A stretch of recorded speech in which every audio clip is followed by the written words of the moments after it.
NHL 2017-2018 새 시즌의 개막이 다가오고 있습니다. NHL 새 시즌에 대한 프리뷰 그 세 번째 시간.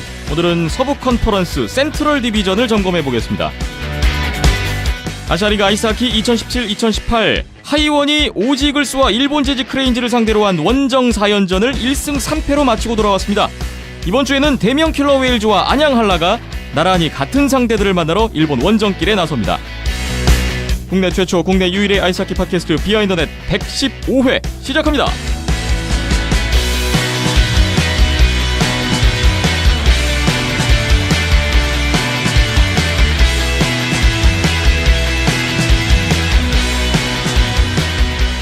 비하인더넷 115회 출발해봤습니다. 9월 25일 월요일 오후에 녹음이 진행되고 있습니다. 안녕하세요. 김태범입니다. 박힘찬 PD, 이현섭 기자와 오늘도 함께하겠습니다. 어서 오십시오. 안녕하세요. 안녕하세요. 9월 25일 월요일에 오늘은 녹음을 진행하고 있고요. 어느덧 9월의 마지막 녹음이 됐습니다. 원래 녹음 요일을 지난주부터 약간 변동을 줬었는데 이번 주 같은 경우에는 글쎄요. 경기가 없는 화요일에 녹음을 할까도 잠깐 생각을 해봤는데 내일 화요일에 박힘찬 PD가 일본 출장을 가죠. 예, 뭐 굳이 저가 없어도 녹음하는데 지장은 없습니다만, 네, 또 어떻게 일정을 잡다 보니 이렇게 잡게 되었네요. 네. 그래서 오늘 9월의 마지막 녹음을 출발해 보고 있고요. 뭐 늘 그랬듯이 여러분의 댓글이 오늘 또 많이 있어요. 댓글 먼저 보겠습니다. 팟빵 댓글인데요. 제 아이디 SY더맨으로 읽어주시면 됩니다 하셨어요. SY더맨님. 네. 이렇게 소개를 앞으로 드려야 될 것 같네요. 안양 한라 대명 2차전만 직관했습니다. 콘스탄틴 감독의 지도력이 정말 대단한 것 같네요. 벤치에서 열정적으로 선수들에게 이런저런 지시하는 모습이 인상적이었습니다 하셨어요. 한라는 늦어도 추석 전까진 적절한 조합을 찾아야 11월 이후에 순위 경쟁에서 뒤처지지 않을까 하네요 하셨고요. 114회도 5,000원을 후원해 주셨습니다. 고맙습니다. 직관을 하신 소감을 밝혀주셨네요. 추석 전까지는 적절한 조합을 찾아야 된다. 저는 개인적으로 이 부분에 많은 좀 공감이 되더라고요. 자, 콘스탄틴 감독의 지도력이 뭐 나오고 있는 것 같죠?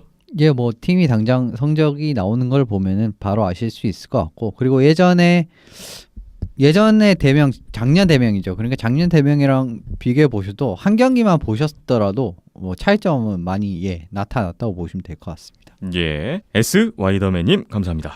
다음 피프th 비틀즈님, 비틀즈 팬이신가봐요. 처음 인사드리네요 하시면서 댓글 주셨습니다. 반갑습니다. 늘 사과사 팟캐스트 앱으로 들으셨대요. 사과사 뭔지 다 아시죠? 애플이라고 하면 됩니다.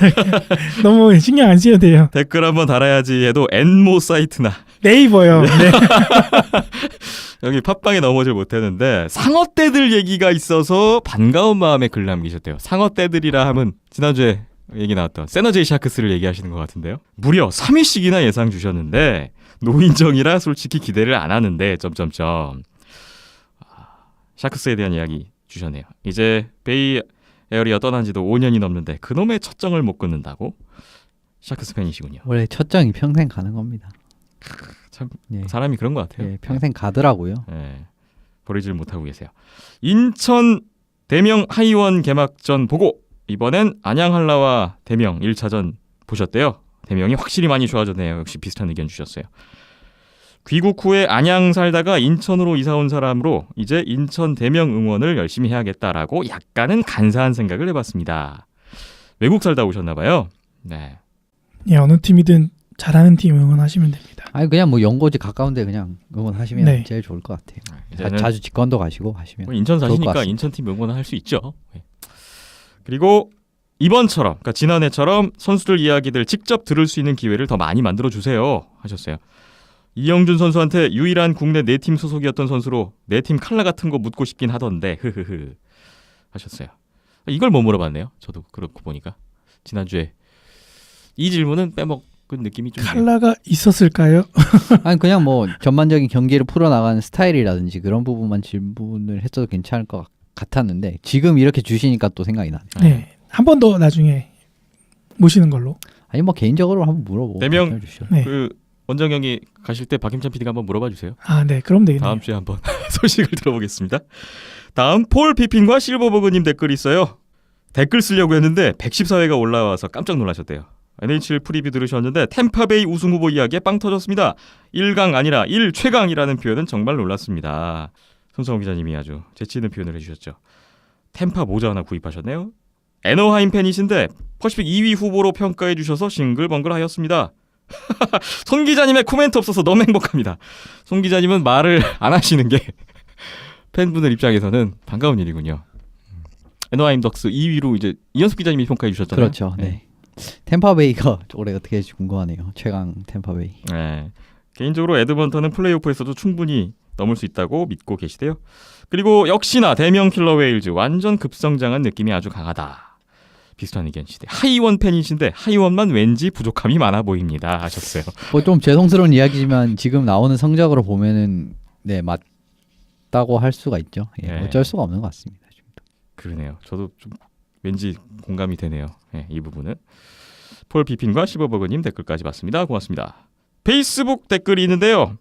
최성현님 주말 직관 댓글 못 달았는데 벌써 녹음하셨네요 하셨어요. 2경기 다 봤는데 대박이었습니다. 하이라이트 몇 번을 돌려봤습니다. 경기 재밌었죠. 네, 관심 있게 보셨나 봅니다. 댓글 감사하고요. 남은킴님 이 기자님 예상 운 떼는 순간 5위 직관했습니다. LA 킹스 팬이시죠? LA 킹스 5위. 사실 비슷한 생각이시래요. LA 감독 바꾼 것 어떻게 평가 전망하세요? 그래도 성과가 꽤 있고 커리어 자체가 좋은 감독을 한두 시즌 부진한 것으로 교체한 거 어떻게 생각하시나요?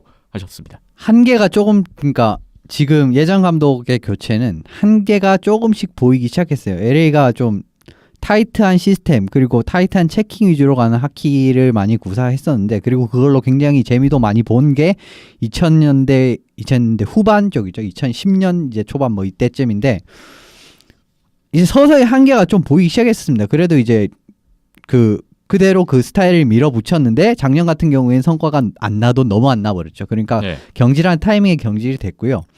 새롭게 온 이제 GM 블레이크 씨가 GM이었던가요? 예, 그랬던 것 같고 그 다음에 감독으로는 존 스티븐스 씨가 전에 어시스턴트 코치였던 존 스티븐스 씨가 올라옵니다. 이제 감독을 어떻게 보면 승진이 된 거라고 그냥 생각하시는 게 편하고요. 예.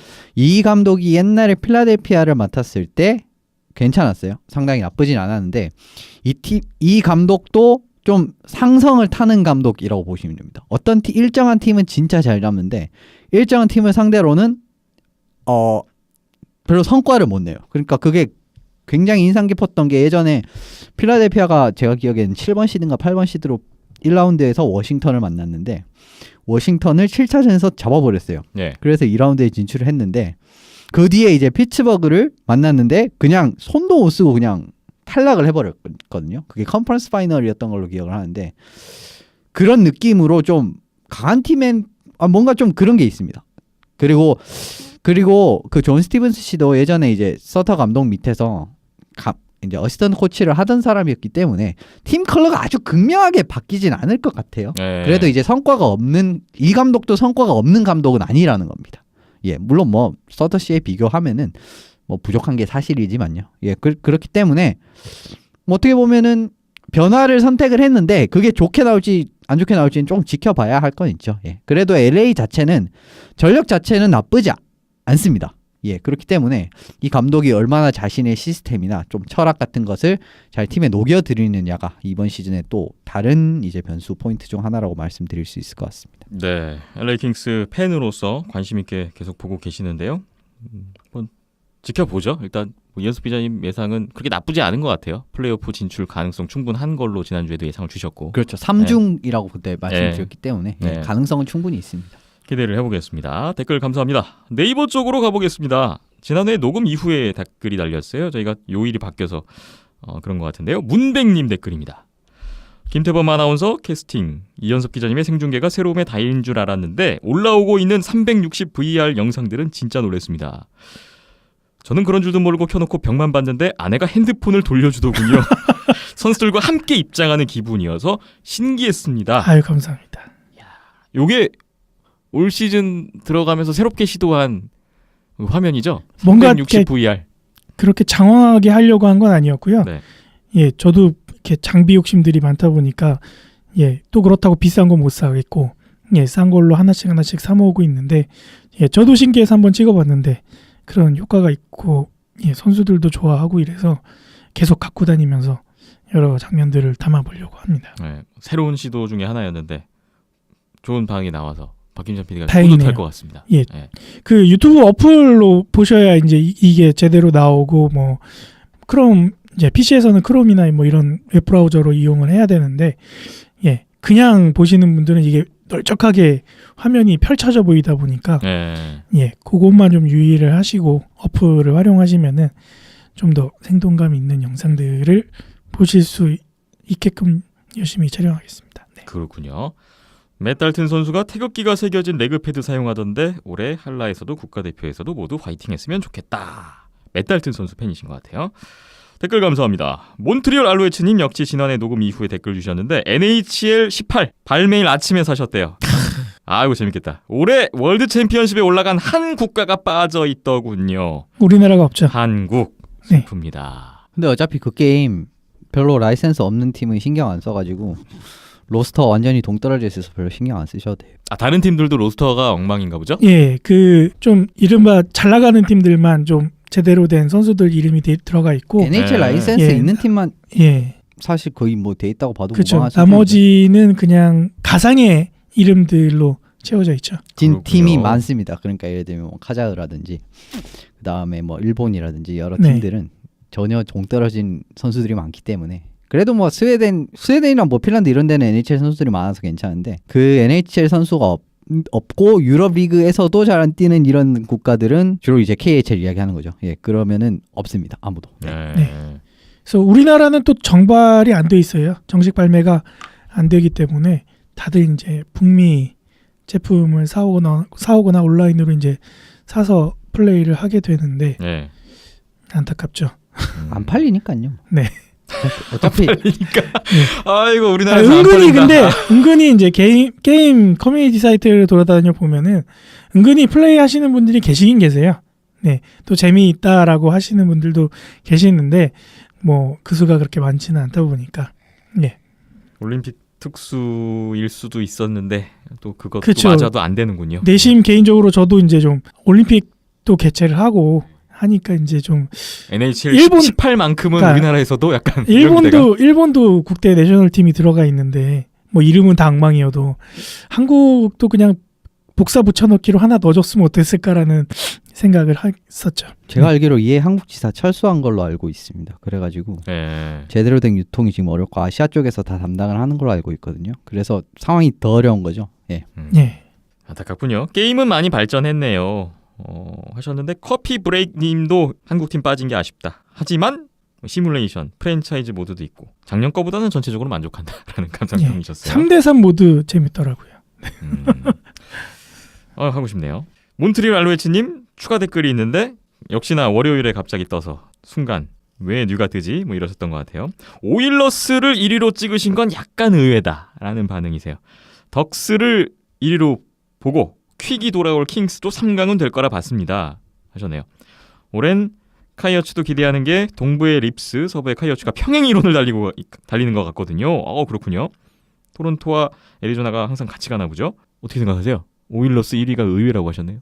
저는 왜 의외라고 하는지에 대한 이유를 듣고 싶은데 그 부분은 전혀 안 써져 있어서 뭐 잘 모르겠고요. 어쨌든 근데 덕스나 오일러스는 저는 별로 차이가 없다고 봤거든요. 그래서 2강으로 뒀고 두 팀 다 1위를 봐도 이상하지가 않는 데다가 킹스도 저는 3중으로 놨기 때문에 3강이 될 수 있지만 불안 요소가 다른 두 팀에 비해서 더 많았습니다. 그렇기 때문에 저는 킹스를 5위로 예측을 한 거였어요. 립스 카이오츠 비슷한 건 좀 잘 모르겠어가지고 그냥 최근 젊은 선수들이 이제 팀을 짊어지고 간다에 대해서 의미를 두시는 거라면 사실 그런 팀은 많기 때문에 조금은 뭐 최근 성적이 비슷하게 간다 이런 거 아닐까요 혹시? 아니 근데 립스 아닌가요? 같은 경우에 작년에 플레이오프를 갔는데 작년에 카이오츠 같은 경우에 희망 자체가 없었거든요. 그런 걸 봐도 그렇고 뭐 어떻게 어떤 부분에서 이렇게 뭐 공통점을 찾으셨는지는 저는 좀 추측하기 어렵네요. 다음 댓글에서 또 주실지 궁금해지네요. 조나단 드로잉 어린이병원에 기부하기로 했습니다. 그런데 너무 수반의 색채를 지우려는 구단의 노력 같아 보이네요 하셨어요. 기부하면 세금 빠지잖아요. 아니 너무 나쁘게만 보는 거 이제 그거 아닌데, 그러니까 그런 의도도 어느 정도는 사실 뺄 수 없기 때문에 네. 물론 뭐 이 기부 자체를 깔 수는 없습니다. 그러니까 아주 훌륭한 거예요. 그런데 이제 뭐 너무 순수하게만 또 저는 요즘에 좀 기부를 보지 않아가지고 네. 예 그렇습니다. 몬트리올 알로에츠님도 그런 기부에 대해서 드루앙 선수의 기부에 대해서 뭐 여러 가지 측면으로 생각을 하신 게 댓글에 나오네요. 네, 그렇습니다. 헵스와 캡스 프레시즌 보고 왔습니다. 직접 보고 오셨고 역시 조나단 드루앙을 직접 보니까 엄청난 테크니션이 우리에게도 생겼구나 싶어지네요. 몬트리올 팀에 대한 기대치가 약간 올라가셨대요. 역시 몬트리올 팬으로서 기대감을 표해 주셨습니다. 몬트리올 알로에츠님 댓글까지 봤고요. 근데 프리시즌 결과는 아직까지는 예 뭐 성과는 안 나오고 있는 것 같습니다. 뭐 어쨌든 프리시즌이니까요. 예. 뭐 호흡을 맞추는 데 의미가 있는 거고 네. 정규 시즌에는 뭐 몬트리올도 뭐 굉장히 또 잘할 수도 있는 거죠. 네, 역시 뭐 정규 시즌만큼 박진감은 부족했다. 뭐 이런 얘기들이 나옵니다. 마지막 댓글 보겠습니다. 하리모토님, 지난번에 스웨덴 얘기하셨던 그분인 것 같은데요. 하키 강국 스웨덴 출장 중이시래요. 스톡홀름 공항에 세계를 빛낸 스웨덴인 사진이 여러 장 걸려 있는데 하키 선수 한 명이 있었던 것 같대요. 베리의 살밍? 네, 이렇게 맞습니다. 읽는 거 맞죠? 네. 베리의 살밍이라는 NHL 레전드라고만 소개되어 있는 선수 사진이 있던데 검색해봐도 잘 못 찾으시겠대요. 어떤 선수였나요? 하셨어요. 예, 굉장히 오래전에 뛰었던 선수입니다. 뭐 51년생 선수고요. 지금은 나이가 66살. 굉장히 이제 노장도 아니고 이제 은퇴한 지 한참 지났고 이제 스웨덴 하키의 사실상 레전드라고 봐도 이제 무방한 선수예요. 예. 이 선수가 어떻게 보면은 이제 유럽 선수들이 뭐 많은 선수들이 있었지만 이 선수도 이제 유럽 선수들이 NHL에 발을 붙일 수 있게끔 할 수 있는 이런 좀 기반을 닦은 선수라고 보시면 됩니다. 일찌감치 이제 NHL에 들어와서요. 뭐 커리어만 봐도 커리어 수상 내용만 봐도 뭐 어마어마하죠. NHL 퍼스트 팀도 한번 선정이 된 적이 있고 그리고 세컨드 팀도 5번이나 선정이 됐고요. 북미에서 가장 뛰어난 스웨덴 선수 상인 이제 바이킹 어워드가 있습니다. 그것도 이제 76년, 77년, 79년 이렇게 세 차례나 수상을 할 정도로 예. 상당히 뭐 그냥 레전드예요. 예. 그다음 IIHF 명예전당에도 98년에 헌액된 바가 있습니다. 예. 그렇기 때문에 뭐 이 선수 하면은 정말 대단한 선수라고밖에 말씀을 드릴 수가 없고 그리고 토론토에서 이 선수의 번호가 영구 결번이 됐어요. 토론토에서만 16년을 뛰었더라고요. 그렇죠. 이제 뭐 사실상 프랜차이즈 디펜스맨이라고 봐도 무방할 정도로 오랫동안 뛰었고요. 아, 예, 정말 뭐 대단한 선수라고밖에 표현할 수가 없습니다. NHL에서 이제 드래프트도 안 됐어요, 이 선수는. 그러니까 드래프트가 안 돼서 활약한 수비수 중에 가장 많은 포인트를 기록한 지금 수비수예요, 이 선수가. 예. 뭐 이거만 봐도 이 선수가 지금 얼마나 대단한 선수인지 어느 정도는 이제 느낌이 오실 거라고 저는 생각을 합니다. NHL 17년간 활약을 하면서 1148경기에 787포인트. 뭐 스웨덴을 정말 대표하는 레전드 하키 스타네요. 예. 그리고 홈팀 HB71, 예, 뭐 거래처 회사 이름 나와 있던데 가서 응원하고 싶네요. 가셨는지 모르겠네요. 네, 스웨덴 출장 잘 다녀오시길 또 바라겠습니다. 작년 우승 축하드립니다. 어느 팀? 이 팀이요? 네, 작년에 SHL 그 플레이오프 우승한 팀. 아, 그렇군요. HB71.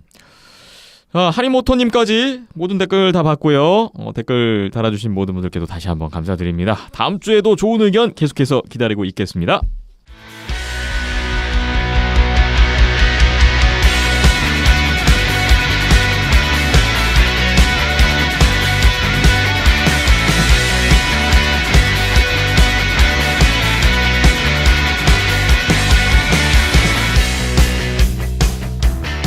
비하인드넷 오늘 NHL 새 시즌에 대한 프리뷰 세 번째 시간 출발해 보겠습니다. 오늘은 예고해드린 대로 서부 컨퍼런스 센트럴 디비전을 볼 차례인데요. 지난 회에 약간 예고를 드렸죠. 댈러스 스타즈를 우승 후보로 꼽고 계신 이현섭 기자님의 오늘 또 전망과 예상을 들어보는 순서가 되겠습니다. 센트럴 디비전 하면 최근에 계속 퍼시픽 디비전보다는 강세를 보여왔던 디비전인데 올 시즌에도 그러한 흐름이 이어질지 하나씩 이야기를 풀어보겠습니다.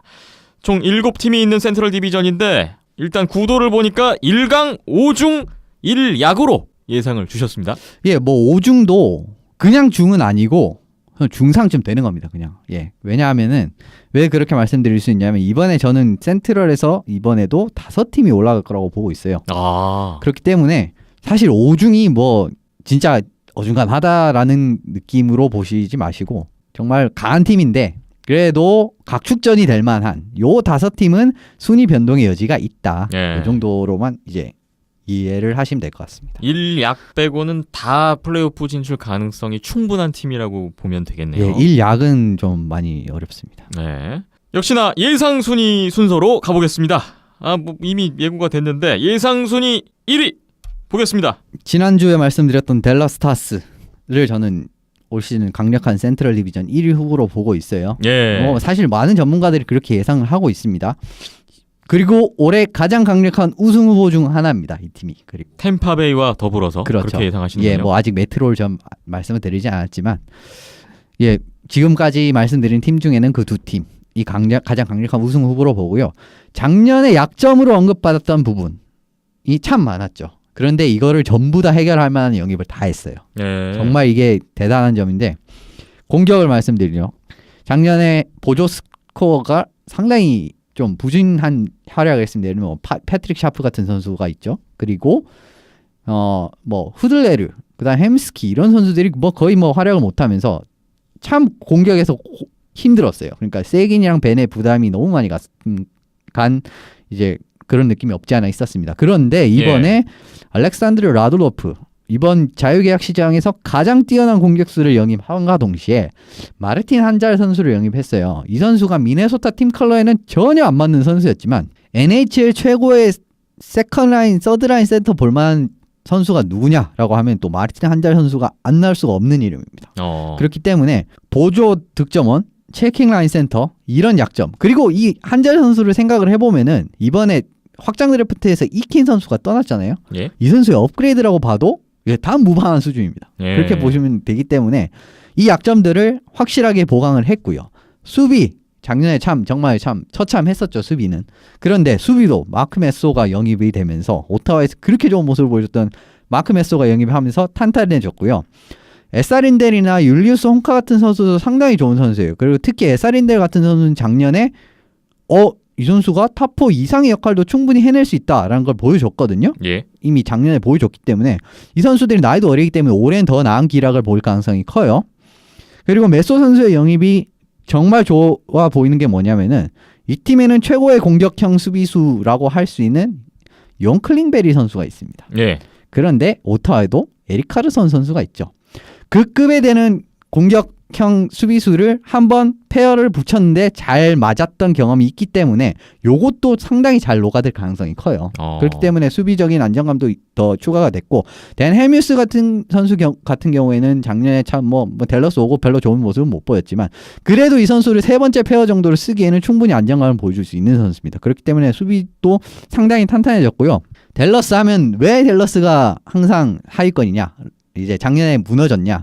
그리고 중요 고비 때마다 무너졌냐라고 물어보면 사실 골텐딩이 가장 큰 이제 지분을 차지하고 있을 겁니다. 네. 그런데 올해 오프시즌에 누굴 영입했냐고 하면 벤 비숍 선수를 영입했단 말이에요. 그렇죠. 이 선수는 정말 뭐 템파베이에서 그렇고 가는 팀마다 상당히 좋은 활약을 했던 선수고 부상만 빼면 사실 이 선수가 그렇게 약점이 없을 정도로 좋았어요. 그렇기 때문에 수년간의 골리 문제를 완벽하게 해결할 만한 드디어 해법을 찾았다는 겁니다. 네. 그리고 이제 안티니에미 선수가 바이아웃이 되고 레토넨 선수가 남았어요. 그런데 백업으로 레토넨 선수 어떻냐라고 하면 괜찮아요. 그렇기 때문에 공격, 수비, 골리 어디 하나 사실 그렇게 지금 약점이 보이는 데가 없거든요. 예, 그래서 저는 댈러스를 가장 큰 우승 후보로 꼽았던 겁니다. 공격이야 원래 괜찮았고 수비 쪽에 아주 알찬 공백을 메우는 그런 영입이 있었고요. 상당히 기대가 되는 올 시즌 댈러스인데요. 너무나 칭찬만 지금 해주셨는데 다른 얘기는 없을까요? 예, 또 칭찬인데 이번에 감독이 누가 부임을 했냐라고 하면은 예전에 팀을 스탠리컵 우승을 이끌었던 켄 히치콕 감독이 다시 재부임을 하면서 또 댈러스가 감독까지 또 보강을 했습니다. 예. 이전에 이제 댈러스를 맡았을 때 경질되었던 시즌을 제외하면은 평균 48승 가까이를 거뒀거든요. 거기에다가 한 차례 우승, 한 번은 결승 이렇게 두 번이나 파이널을 진출한 바가 있어요. 네. 어마어마한 또 성적까지 보냈기 때문에 사실 세인트루이스와 비교를 한다면은 수비진의 깊이는 좀 다를 수가 있습니다. 이제 뭐 당연히 세인트루이스 쪽이 수비진은 탄탄하죠. 그런데 공격에서는 이전에 경험하지 못했던 그런 막강한 친구들이 있거든요. 벤, 세긴, 스페짜, 라둘로프 이 정도만 해도 사실 세인트루이스 공격진에서 그렇게 이제 공격력으로 이제 속된 말로 비빈다고 하죠. 그런 선수들이 없어요. 그렇기 때문에 제가 봤을 때는 뭐 히치콕 감독이 댈러스의 무기나 이제 장점 단점을 확실하게 파악을 해서 또 팀을 잘 굴릴 것이기 때문에 더더욱 댈러스의 1위가 유력해 보입니다. 공격, 수비, 골리, 감독까지 보강을 한 댈러스 스타즈. 센트럴 디비전 최강자가 될 것이다. 그 이상을 넘어서 스탠리컵 대권에도 도전해볼 만한 그런 팀으로 전망이 되는 올 시즌입니다. 댈러스 팬분들은 아주 설레시겠는데요.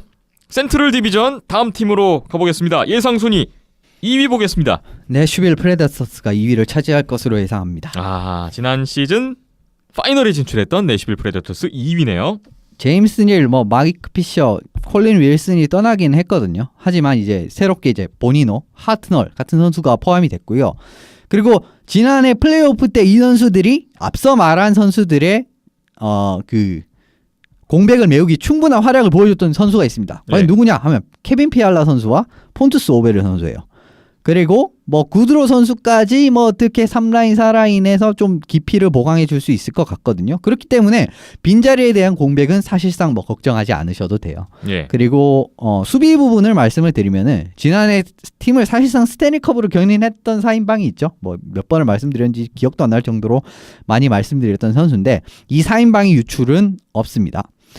그런데 여기에다가 그래도 이제 5번째, 6번째 수비가 그게 비교하면 좀 많이 좀 떨어지는 모습을 보였거든요. 그래도 안정적이긴 했지만요. 그래서 알렉세이 에멜린 선수를 영입했어요. 그런데 이 선수는 수비 안정화 부분을 고려해 본다면 괜찮은 선택입니다. 탑4로도 안정적으로 활약할 수 있는 선수고요. 그리고 에멜린 선수는 수벤 선수와도 예전에 몬트리올에서 호흡을 맞춘 바가 있죠. 그렇기 때문에 이것도 정말 좋은 영입이라고 보고 페카레네 선수가 작년 스탠리컵 파이널에서 보여준 모습은 실망스럽습니다. 솔직하게 말씀드리면 그렇게밖에 표현할 수가 없어요. 그런데 내년이라고 순식간에 와장창 무너질 것 같지는 않거든요. 그렇기 때문에 골리도 오케이라고 저는 생각을 합니다. 말씀 들어보면 지난 시즌의 성과 내지는 그 이상도 가능할 것 같은 지금 내슈빌 프레데터스 역시나 기대감이 느껴지는 분석이신데 걱정거리는 없나요? 뭐가 그 대권 도전에 뭐가 걸림돌이 될 수 있을까요? 하나씩 이제 2위부터 이제 제가 6위까지는 하나씩을 짚어드릴 텐데 이거는 이 요소 때문에 이 팀이 1위는 할 수 없다라고 판단하시면 댈러스보다는 못한 이유라고도 봐도 되겠네요. 그렇죠. 내슈빌 같은 경우에 보면은 탑4가 아주 탄탄하고 공격진의 뎁스가 좋고 상당히 공격적이고 체력 소모가 좀 많은 학기죠. 어떻게 보면은 그렇기 때문에 플레이오프에서 상당히 최적화된 팀이라고 말씀드릴 수가 있어요. 그래서 작년에 플레이오프만 봐도 괄목할 만한 성공을 거두었다라고 할 수가 있죠. 이제 전 지난 시즌 기준으로 설명을 드리는 겁니다. 이제 라비올레 감독 부임을 하고 난 뒤부터 사실 라비올레 감독 부임한 다음부터는 그렇게 나쁘지는 않았어요. 이제 내슈빌 같은 경우에는 성과가 그렇게 안 났는데 시카고 같은 팀을 만나면 어쩔 수가 없죠. 어쨌든 정규 시즌에서는 근데 작년에 내슈빌이 몇 위를 했나라고 생각을 해보면은 서부 막차로 플레이오프 갔습니다. 와일드카드 막차 탔었죠. 그렇죠. 그 부분을 기억을 하신다면은 정규 시즌에서는 그러한 학기를 사실상 지속하는 게 쉽지만은 않다라는 말씀을 드릴 수가 있는 거고요. 올해도 정규 시즌에 약간의 부진된 모습을 보인다고 한다. 이제 올해도 작년같이 좋은 경기는 잘하지만 안 좋은 경기는 이건 뭐지? 이런 느낌으로 부진한 모습을 보인다라고 하면은 그 자리를 뺏기 위해서 아주 호시탐탐 기다리고 있는 팀들이 있잖아요. 작년엔 댈러스랑 부진했습니다. 위니펙도 마찬가지였고 위니펙도 사실 거의 가는 느낌이었는데 마지막에 좀 떨어졌었죠. 근데 올해 댈러스가 이미 자리를 차지한 상황이기 때문에 게으름을 피울 틈이 없어요. 그렇기 때문에 정규 시즌에서 작년처럼 좀 부진한 모습이 나온다라고 하면 플레이오프도 못 갈 수도 있는 겁니다.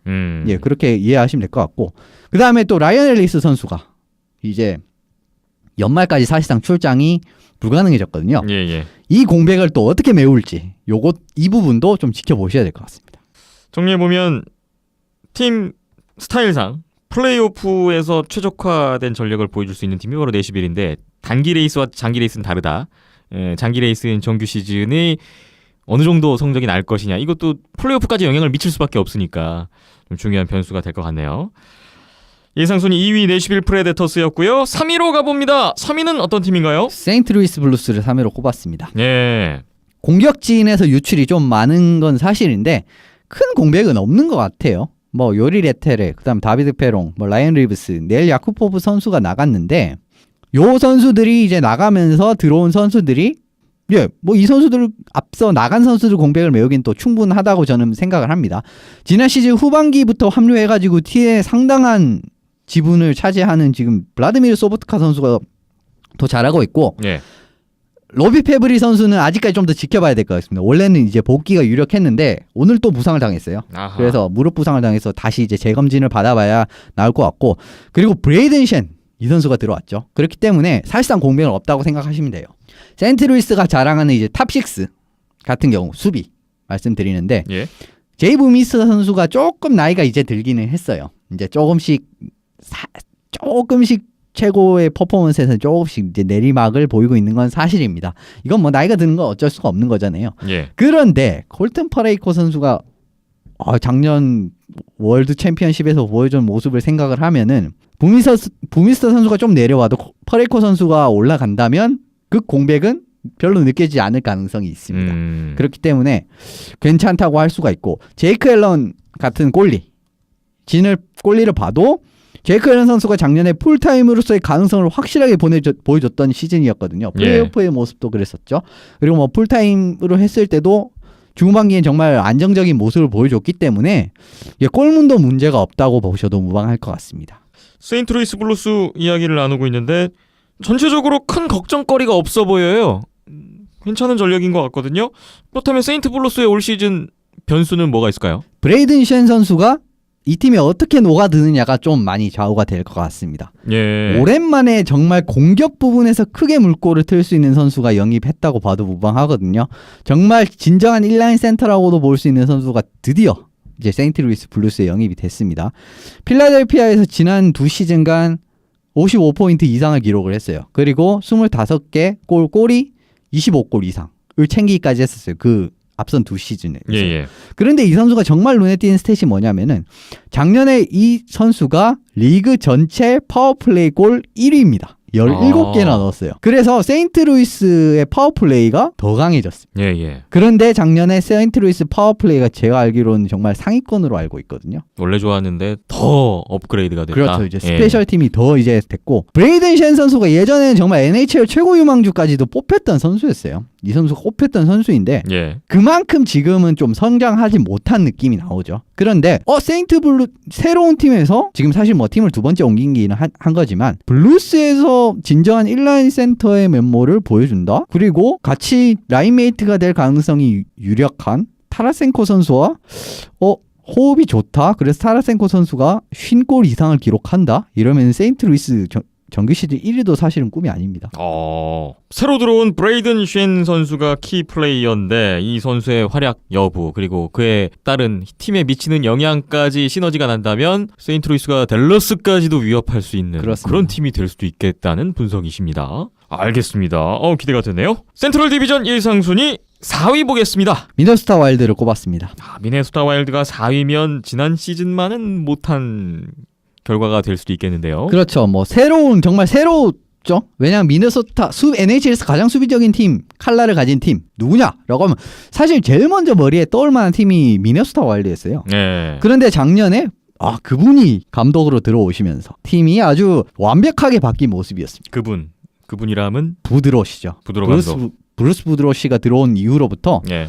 공격적인 하키를 선보이기 시작했어요. 업템포 하키죠. 그야말로 49승 25패 8연장패라는 아주 성공적인 시즌을 거뒀습니다. 전략의 주축을 봐도 별로 변함이 없어요. 뭐 트레이드가 있어가지고 폴리노 선수랑 이제 트레이드가 있긴 했지만요. 이제 폴리노 선수와 애니스 선수가 들어오는데 어쨌든 팀 전력의 기반이 된다고 할 수 있는 수비 타포 그다음 공격 탑6 선수들은 모두 건재하고 있습니다. 네. 그리고 작년에 미하일 그란루드 선수 같은 선수가 이렇게 빵 터지는 걸 보면은 찰리 코일 이런 선수들까지 상당히 이제 팀의 주축으로 완벽하게 자리를 잡은 모습이었어요.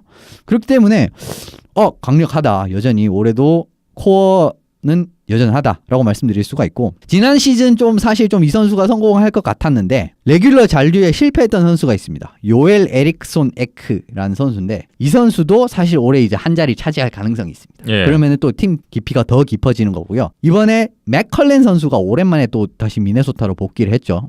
맥컬렌 선수 하면은 사실상 피츠버그 2연패에 4라인 센터를 담당하면서 상당히 이제 뭐 공수 양면으로 좋은 활약을 했었던 선수인데, 이 선수의 합류도 4라인의 보강, 확실한 보강이라고 말씀드릴 수가 있을 것 같습니다. 그리고 골리 데반 두브닉 선수는 사실 업템포 학기로 가면은 좀 어떻게 이 선수가 스탯이 어떻게 변동이 될까 저는 좀 궁금했었는데 별로 변동이 없었어요. 그렇기 때문에 올해도 붕괴의 가능성은 낮다고 저는 생각을 합니다. 예. 뭐 수비 조금 더 말씀드리면 스캔델라 선수가 나간 게 약간은 이제 조금은 불안할 수가 있습니다. 이제 마르코 스캔델라가 선수가 또 이적을 했는데 앞서 말씀드린 트레이드로요. 그런데 이제 매튜 덤바 같은 선수가 그 역할을 해낼 수 있을지 없을지는 잘 모르겠지만 저는 구단 수뇌부가 해낼 수 있을 거라고 보고 트레이드를 했다고 생각을 하거든요. 예. 그렇기 때문에 이 선수가 스캔델라 선수의 공백만 딱 메우게 되면은 뭐 팀 전력 자체는 역시 미네소타도 강하다라고 말씀드릴 수 있을 것 같습니다. 미네소타 와일드는 올 시즌 부드로 감독 체제 2년차 시즌이 될 텐데 지난 시즌 1년차 때 기대 이상의 성과를 보여줬고, 그렇다면 올 시즌에 사실 더 기대가 돼도 이상하지 않을 법한데 일단 예상 순위는 4위다. 지난 시즌보다 기대감이 떨어지게 만든 어떤 요인이 있을 것 같아요. 미네소타 와일드에게 어떤 게 문제가 될 수 있을까요? 지난 시즌 후반기에 임팩트가 너무 강해가지고 저는 그걸 아직 떨쳐낼 수가 후반기의 임팩트요? 경기력이 너무 일정하지 못했어요. 미네소타 와일드의 정규 시즌의 성적을 아까 말씀드렸지만 엘리트 팀 그 자체지 않습니까? 네. 그리고 공격 리그 2위, 수비 리그 7위, 파워플레이 2위, 페널티 킬링 8위예요. 그야말로 평균을 떼버려보면 거의 최상위권의 전력이거든요. 그걸 뒷받침할 수 있는 결과는 정규 시즌에 12연승을 했어요, 이 팀이. 그렇죠. 어마어마한 페이스를 달렸지만 후반기 생각나십니까? 제가 우승 후보로 꼽았다가 꼬리를 내릴 수밖에 없었던 후반기 페이스가 있었습니다. 아주 이보다 나쁜 후반기를 보낸 팀은 없다고 거의 봐도 무방하거든요. 플레이오프에서도 세인트루이스한테 당하는 장면이 나왔어요. 전 세인트루이스한테는 안 진다고 봤었는데 네. 거기에 그냥 무참하게 당하는 모습이 나왔습니다. 그렇기 때문에 올해는 좀 더 성공적인 시즌을 보내고 싶다라고 하면은 이렇게 경기력이 널뛰는 부분 같은 경우에는 상당히 이제 이 부분은 좀 코칭 스텝이나 확실하게 마음에 염두에 두고 시즌에 임해야 될 것 같습니다. 지난 시즌에 참 시즌 내내 아이러니하게도 가장 기복 없는 팀으로 보여줬던 팀이 미네소타였는데 그렇죠. 가장 안정적인 경기력. 그랬는데 정규 시즌 말미에 그렇게 달라져 버렸다는 게 참 놀라웠어요. 제 기억에 손 기자님도 이제 그 안정적이었다라는 걸 칭찬했던 걸 기억이 나는데, 아무튼 저는 이렇게 망가질 줄 몰랐습니다. 왜 이런지는 사실 조금 이유가 있거든요. 이제 마르틴 한잘 선수의 영입이 조금 잘못되고 이 선수가 팀에 잘 못 녹아든 게 뭔가 그때부터 톱니바퀴가 잘 안 맞기 시작한 것도 어느 정도 영향이 있는데, 아무튼 올해는 이렇게 일정하지 못한 이런 경기력 같은 부분이 나온다면은 앞서 말씀드린 바와 같이 플레이오프 자리를 노린 팀들이 많습니다, 지금. 그렇기 때문에 좀 이 부분을 가다듬어야겠죠. 지난 시즌에 그런 기억이 있기 때문에, 안 좋았던 기억이 있기 때문에 올 시즌 또 대비를 충분히 하고 있을 거라 예상이 되는 미네소타 와일드입니다. 4위까지 봤고요. 센트럴 디비전 예상 순위 5위입니다. 약간 의외라고 생각하실 수 있겠지만 시카고 블랙호크스를 저는 5위로 보고 있습니다. 2010년대 최고의 팀 중 하나라고 할 수 있는 시카고 블랙호크스가 디비전 5위로 예상이 되고 있어요. 뭐 센트럴이 그만큼 이제 전력이 다들 높아졌다라고 이야기를 하시면 될 것 같고, 사실 시카고 내부 상황을 봐도 그렇게 긍정적인 점은 아직까지는 전 잘 모르겠어요. 오히려 작년에는 정말 저는 의외의 결과를 냈다고 생각합니다. 그런데 올해는 그거보다 작년에는 정말 불안 요소도 있었지만 좋은 결과를 의외로 굉장히 낸 팀이었는데, 올해 같은 경우에는 작년보다 불안 요소가 더 많아졌는데 그거를 잘 정리했는지는 전 잘 모르겠습니다. 그래서 저는 시카고로 5위로 나왔습니다. 올 시즌 시카고 어떤 점들이 눈에 띄시나요? 공격 부분부터 출발을 해보면은 공격의 핵심이 누구냐라고 하면 역시나 패트릭 케인 선수를 빼놓을 수가 없죠. 패트릭 케인 선수라고 하면 지금 NHL에서 가장 위협적인 윙어라고 할 수 있는 선수고, 작년에도 경기당 1포인트를 넘기면서 맹활약을 했습니다.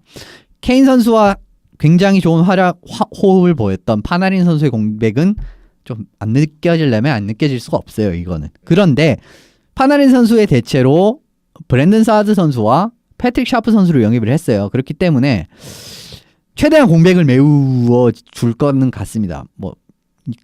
그래서 나쁜 영입은 아닌 것 같고요. 샤프 선수 같은 경우에는 상당히 낮은 금액의 재계약 이번에 계약을 했어요. 그래서 혹시나 샤프 선수가 탑6에서 괜찮은 활약을 보인다? 라고 하면 팀에 상당히 도움이 많이 될 것입니다. 예. 수비 같은 경우에는 시카고 이제 철벽이라고 할 수 있는 키스 선수와 시브룩 선수가 있는데 이 선수들은 이제 건재한데 얄마르손 선수의 공백이 생각보다 크게 다가올 가능성이 큽니다. 니클라스 얄마르손 선수라고 하면은 최근 이제 한 6년간은 사실상 시카고 수비진에 이 선수도 그 중심 축 중 하나라고 볼 수 있는 선수였거든요. 그렇기 예. 때문에 이 선수의 공백은 생각보다 클 수가 있고요. 그리고 트레버 벤 림스타익 이런 선수가 이적을 한 부분도 약간은 이제 수비 뎁스적인 부분에서 문제가 올 가능성이 큽니다. 물론 새로 영입한 머피 선수가 있죠. 이제 얄마르손 선수와 트레이드가 되었던 머피 선수가 있는데 이 선수가 시카고 탑4에서 어떤 모습을 보여주지 아직까지는 저는 잘 예측이 안 됩니다. 그렇기 때문에 조금 더 지켜봐야 될 것 같고 미알 캠픈이나 빌레 포카 같은 선수가 이제 5번째, 6번째에서 좀 이들을 잘 지탱을 해줘야겠죠.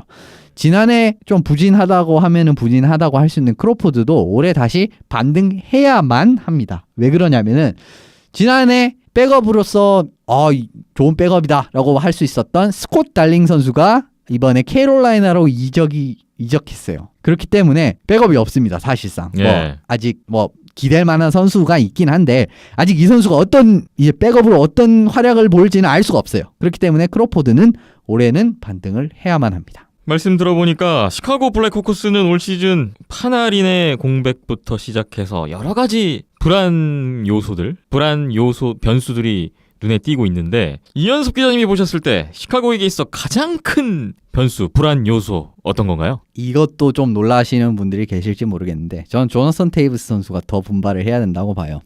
이 선수의 이름을 변수에 언급하게 될 줄은 저는 생각지도 못했거든요. 4년 전의 모습까지만 생각을 하더라도 그때는 이제 NHL 최고의 센터가 누구냐 하면 그때 전 조너선 테이브스 선수를 크로스비 위라고도 생각했던 적이 있었습니다. 예. 그렇기 때문에 좀 의외라고도 생각하시는 분들이 계실지 모르겠어요. 물론 테이브즈 선수가 여전히 좋은 선수임을 부정하는 건 아니에요. 이 선수도 당연히 NHL 최고의 센터 아직도 이제 NHL 탑10 센터, 탑5 센터 누구냐라고 하면은 테이브스 선수가 들어갈 자리가 있습니다. 그런데 문제는 뭐냐고 하면은 지금 시카고가 이런 여러 가지 문제에 직면하게 된 이유는 캡 스페이스 때문이에요. 순전. 그런데 이 선수가 지금 1년 캡 스페이스에서 차지하는 비용이 $10,000,000가 넘는 선수입니다. 상당히 많은 비중을 차지하고 있는데 그 계약에 걸맞는 활약이다? 라고 물어보면 저는 잘 모르겠어요. 왜 그러냐고 하면은 페이스오프 최상급입니다. 여전해요. 좋아요. 문제 없는데 작년 같은 경우에 슛 성공률을 보시면은 예전보다 많이 떨어졌었고요. 공격 스탯 마찬가지고 폭점효율 같은 스탯 부분도 급하강을 하고 있는 모습입니다. 몇 년 이제 한 3, 4년 전과 비교를 하면요. 비교가 안 돼요. 이런 스탯이 떨어지고 있다는 것은 테이브스 하면은 리그 최상급 투웨이 포워드 누구냐 하면 테이브스 나와야 됩니다. 예. 그런데 리그 최상급 투웨이 포워드로도 그리고 팀 내 최다 연봉자로서도 사실 이런 모습은 그렇게 그다지 반길 만한 요소는 아니죠. 그렇기 때문에 지금 보이는 활약보다 조금 더 잘해야 됩니다. 물론 쉽지는 않겠지만요. 테이브즈 하면 늘 그렇게 걱정이 없었던 선수인데 최근의 행보를 보면 걱정스러운 행보를 보이고 있어요. 지금 말씀 주신 대로 테이브즈가 몸값에 걸맞는 활약을 하려면 훨씬 더 분발을 해야 된다. 네. 이렇게 요약을 할 수가 있겠네요. 테이브즈 시카고 블랙호크스의 올 시즌 키 플레이어로 꼽아봤습니다.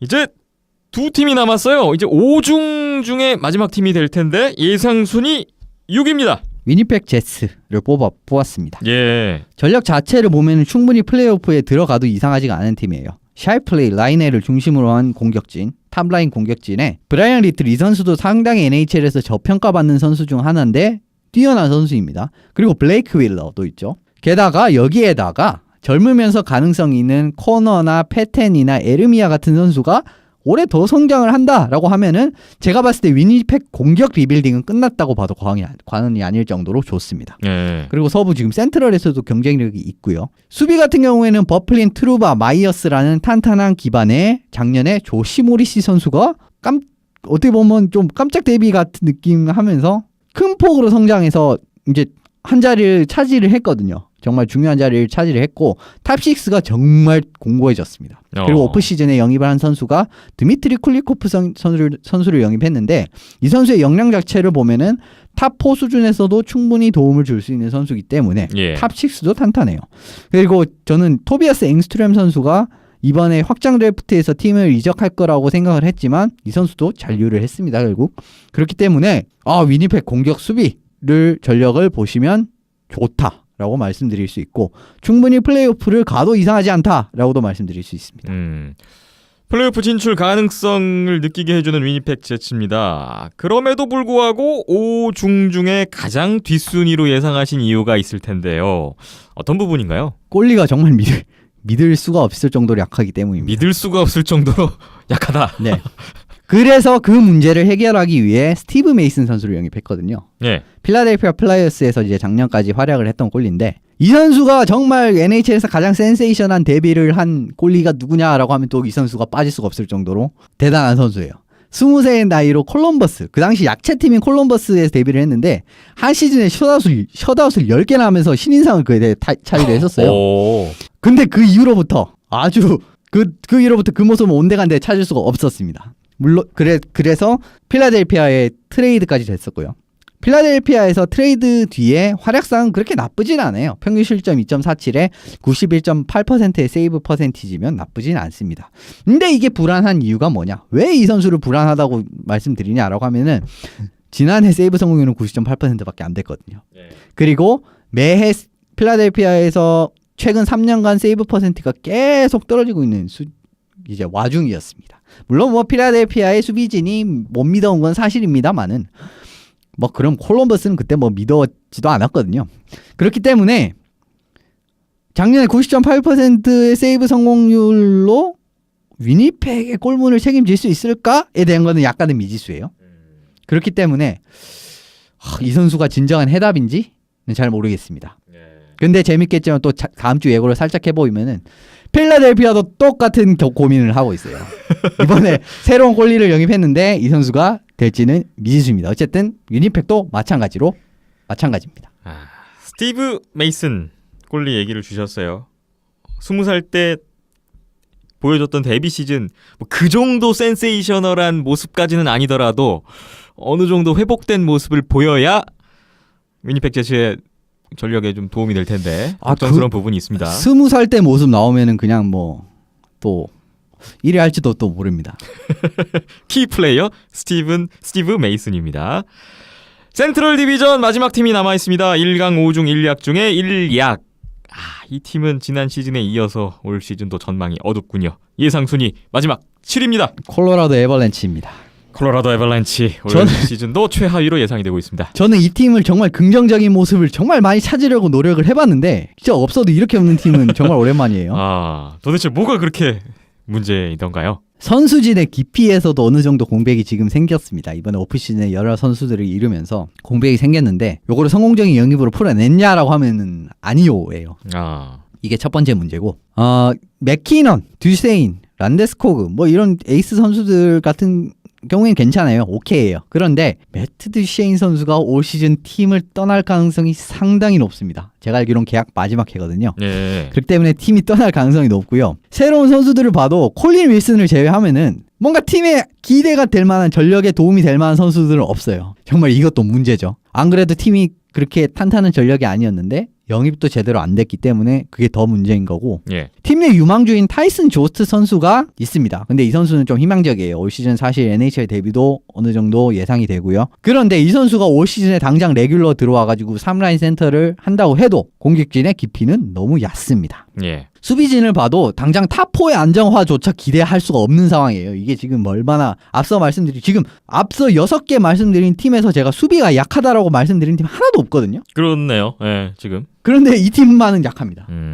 탑4 할 만한 선수들도 지금 없는 상황이에요. 그렇기 때문에 정말 콜로라도 팬분들은 올해도 참 힘든 시즌이 되지 않을까라고 생각을 해요. 기대할 수 있는 요소가 그렇게 없을까요? 정말 아무것도 없을까요? 이제 소위 말하는 좀 답이 없는 팀 같은 경우에는 그래도 유망주는 많지 않습니까? 네. 그래서 이제 앞으로 이 선수들이 올라올 것만 보고 뭔가 희망적인 느낌으로 살아야 돼. 하루하루를 보내야 되는데 유망주 상황까지도 별로 좋지가 않아요. 지금 콜로라도가 총체적 난국이라고 하는 게 이런 데서도 또 하나 더 나오는 겁니다. 미코 란타네 선수가 훌륭한 활약을 보이고 작년에 활약을 되짚어 보면 올해도 사실 탑 3에도 이제 콜로라도 탑라인에도 충분히 뛸 거라고도 보거든요. 그런데 앞서 말씀드린 타이슨 조스 선수를 제외하면은 즉시 전력으로 기용될 만한 선수가 사실상 아무도 없어요. 아하. 게다가 이번에 오프 시즌에 알렉산더 커푸치라는 대학 유망주 NCAA를 거친 유망주 선수를 영입하는 데 성공을 했거든요. 이 선수가.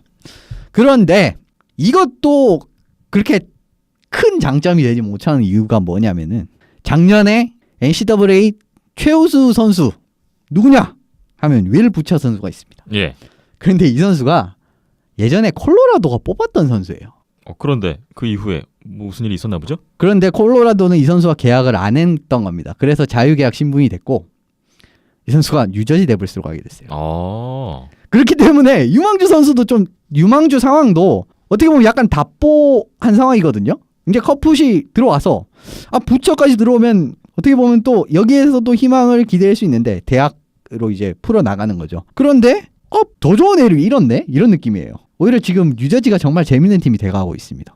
그래서 여러모로 모든 곳에서 어떻게 이렇게 답답한 상황이 이어지는지 참 좀 더 이제 옛날 사킥 선수가 옛날에 선수 시절 생각을 하면은 이런 건 좀 상상을 하기 어려웠던 건데 좀 희망이 좀 없는 상황이네요. 지난 시즌에 이어서 올 시즌도 최하위로 예상이 되고 있고 더 큰 걱정은 올 시즌을 넘어 그 이후에도 딱히 답이 보이지 않고 있는 상황이다. 콜로라도 애벌렌치의 암흑기가 이거 생각보다 길어질 수도 있겠다라는 생각까지 드는 그런 분석이세요.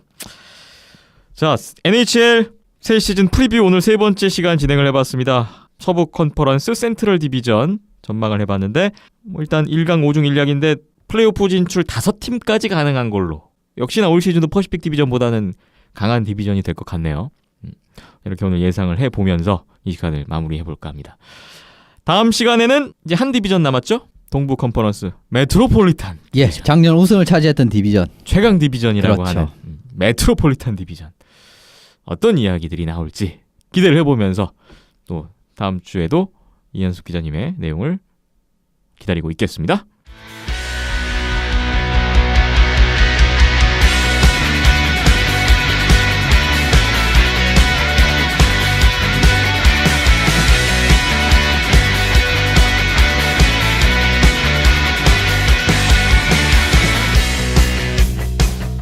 비하인드넷 115회 아시아리그 아이스하키 이야기로 넘어가 보겠습니다. 지난 한 주 동안에도 여러 가지 시리즈가 있었는데 오늘 한 주간의 시리즈 정리를 하고 또 이번 주에는 어떤 경기들이 있는지 안내를 해드리겠습니다.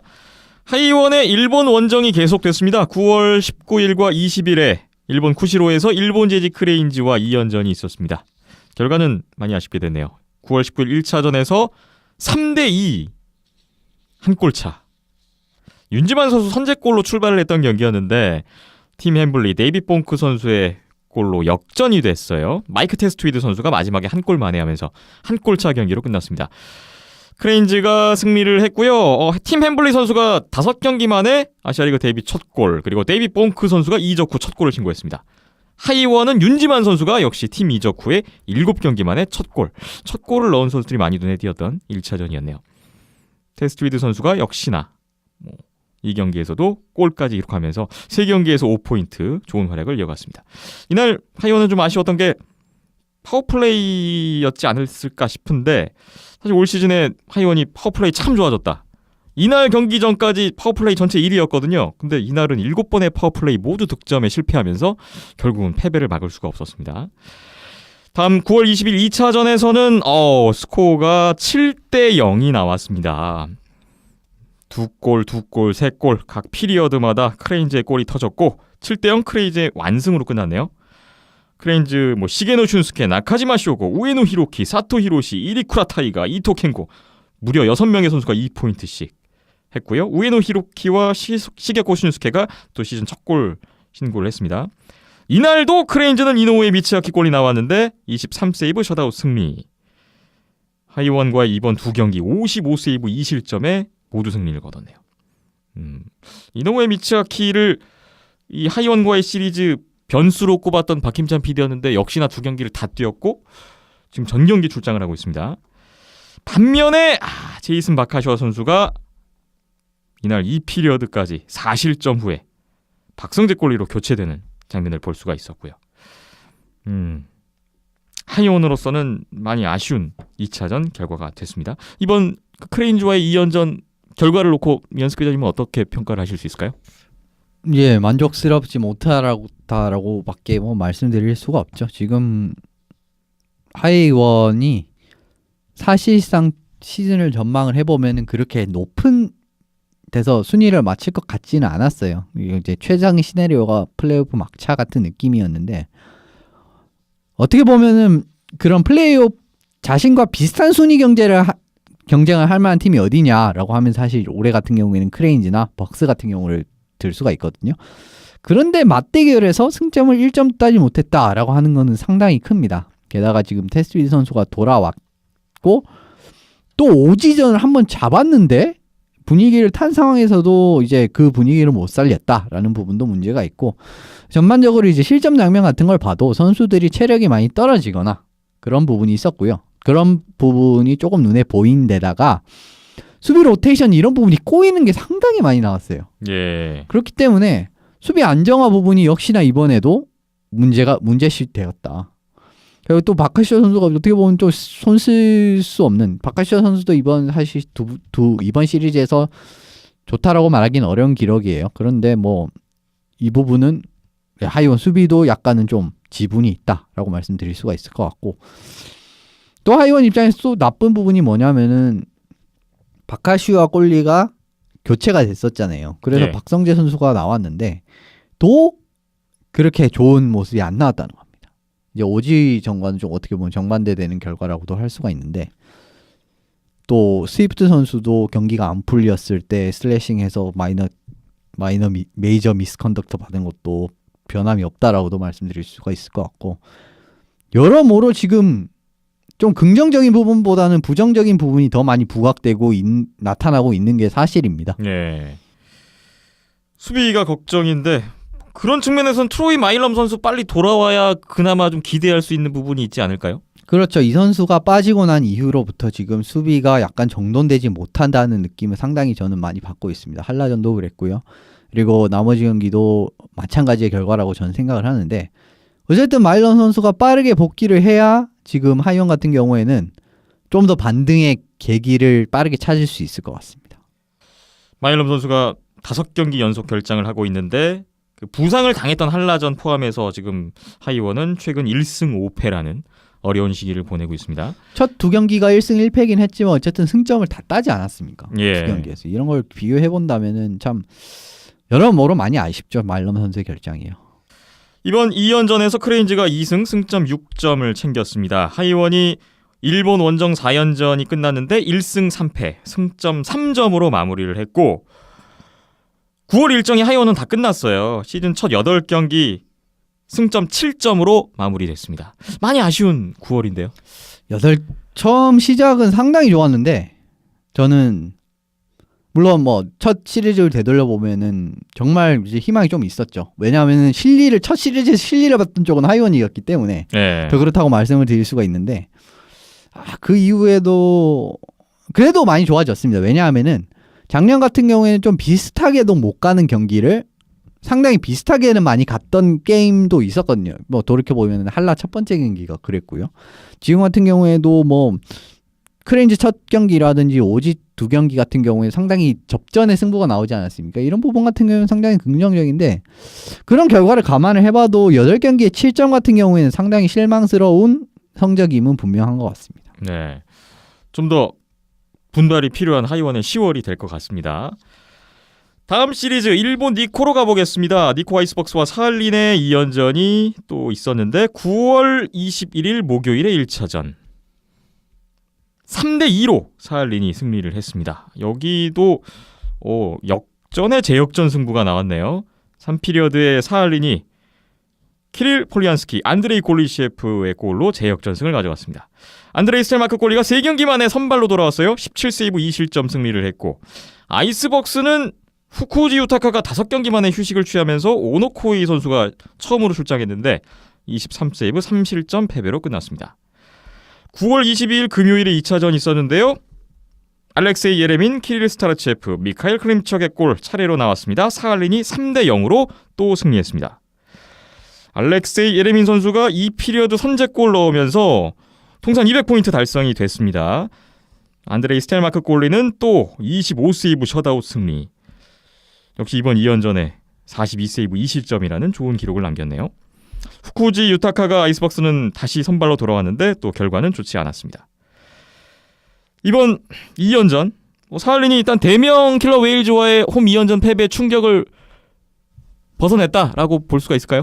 예, 뭐 완전히 씻어냈다라고도 말씀드릴 수가 있는데 지금 6점을 따지 않았습니까? 이 부분은 어떻게 보면 니코 원정에서 6점이라고 하는 거는 사실 좀 의미가 또 다르거든요. 그렇기 때문에 6점이면은 상당히 크고요.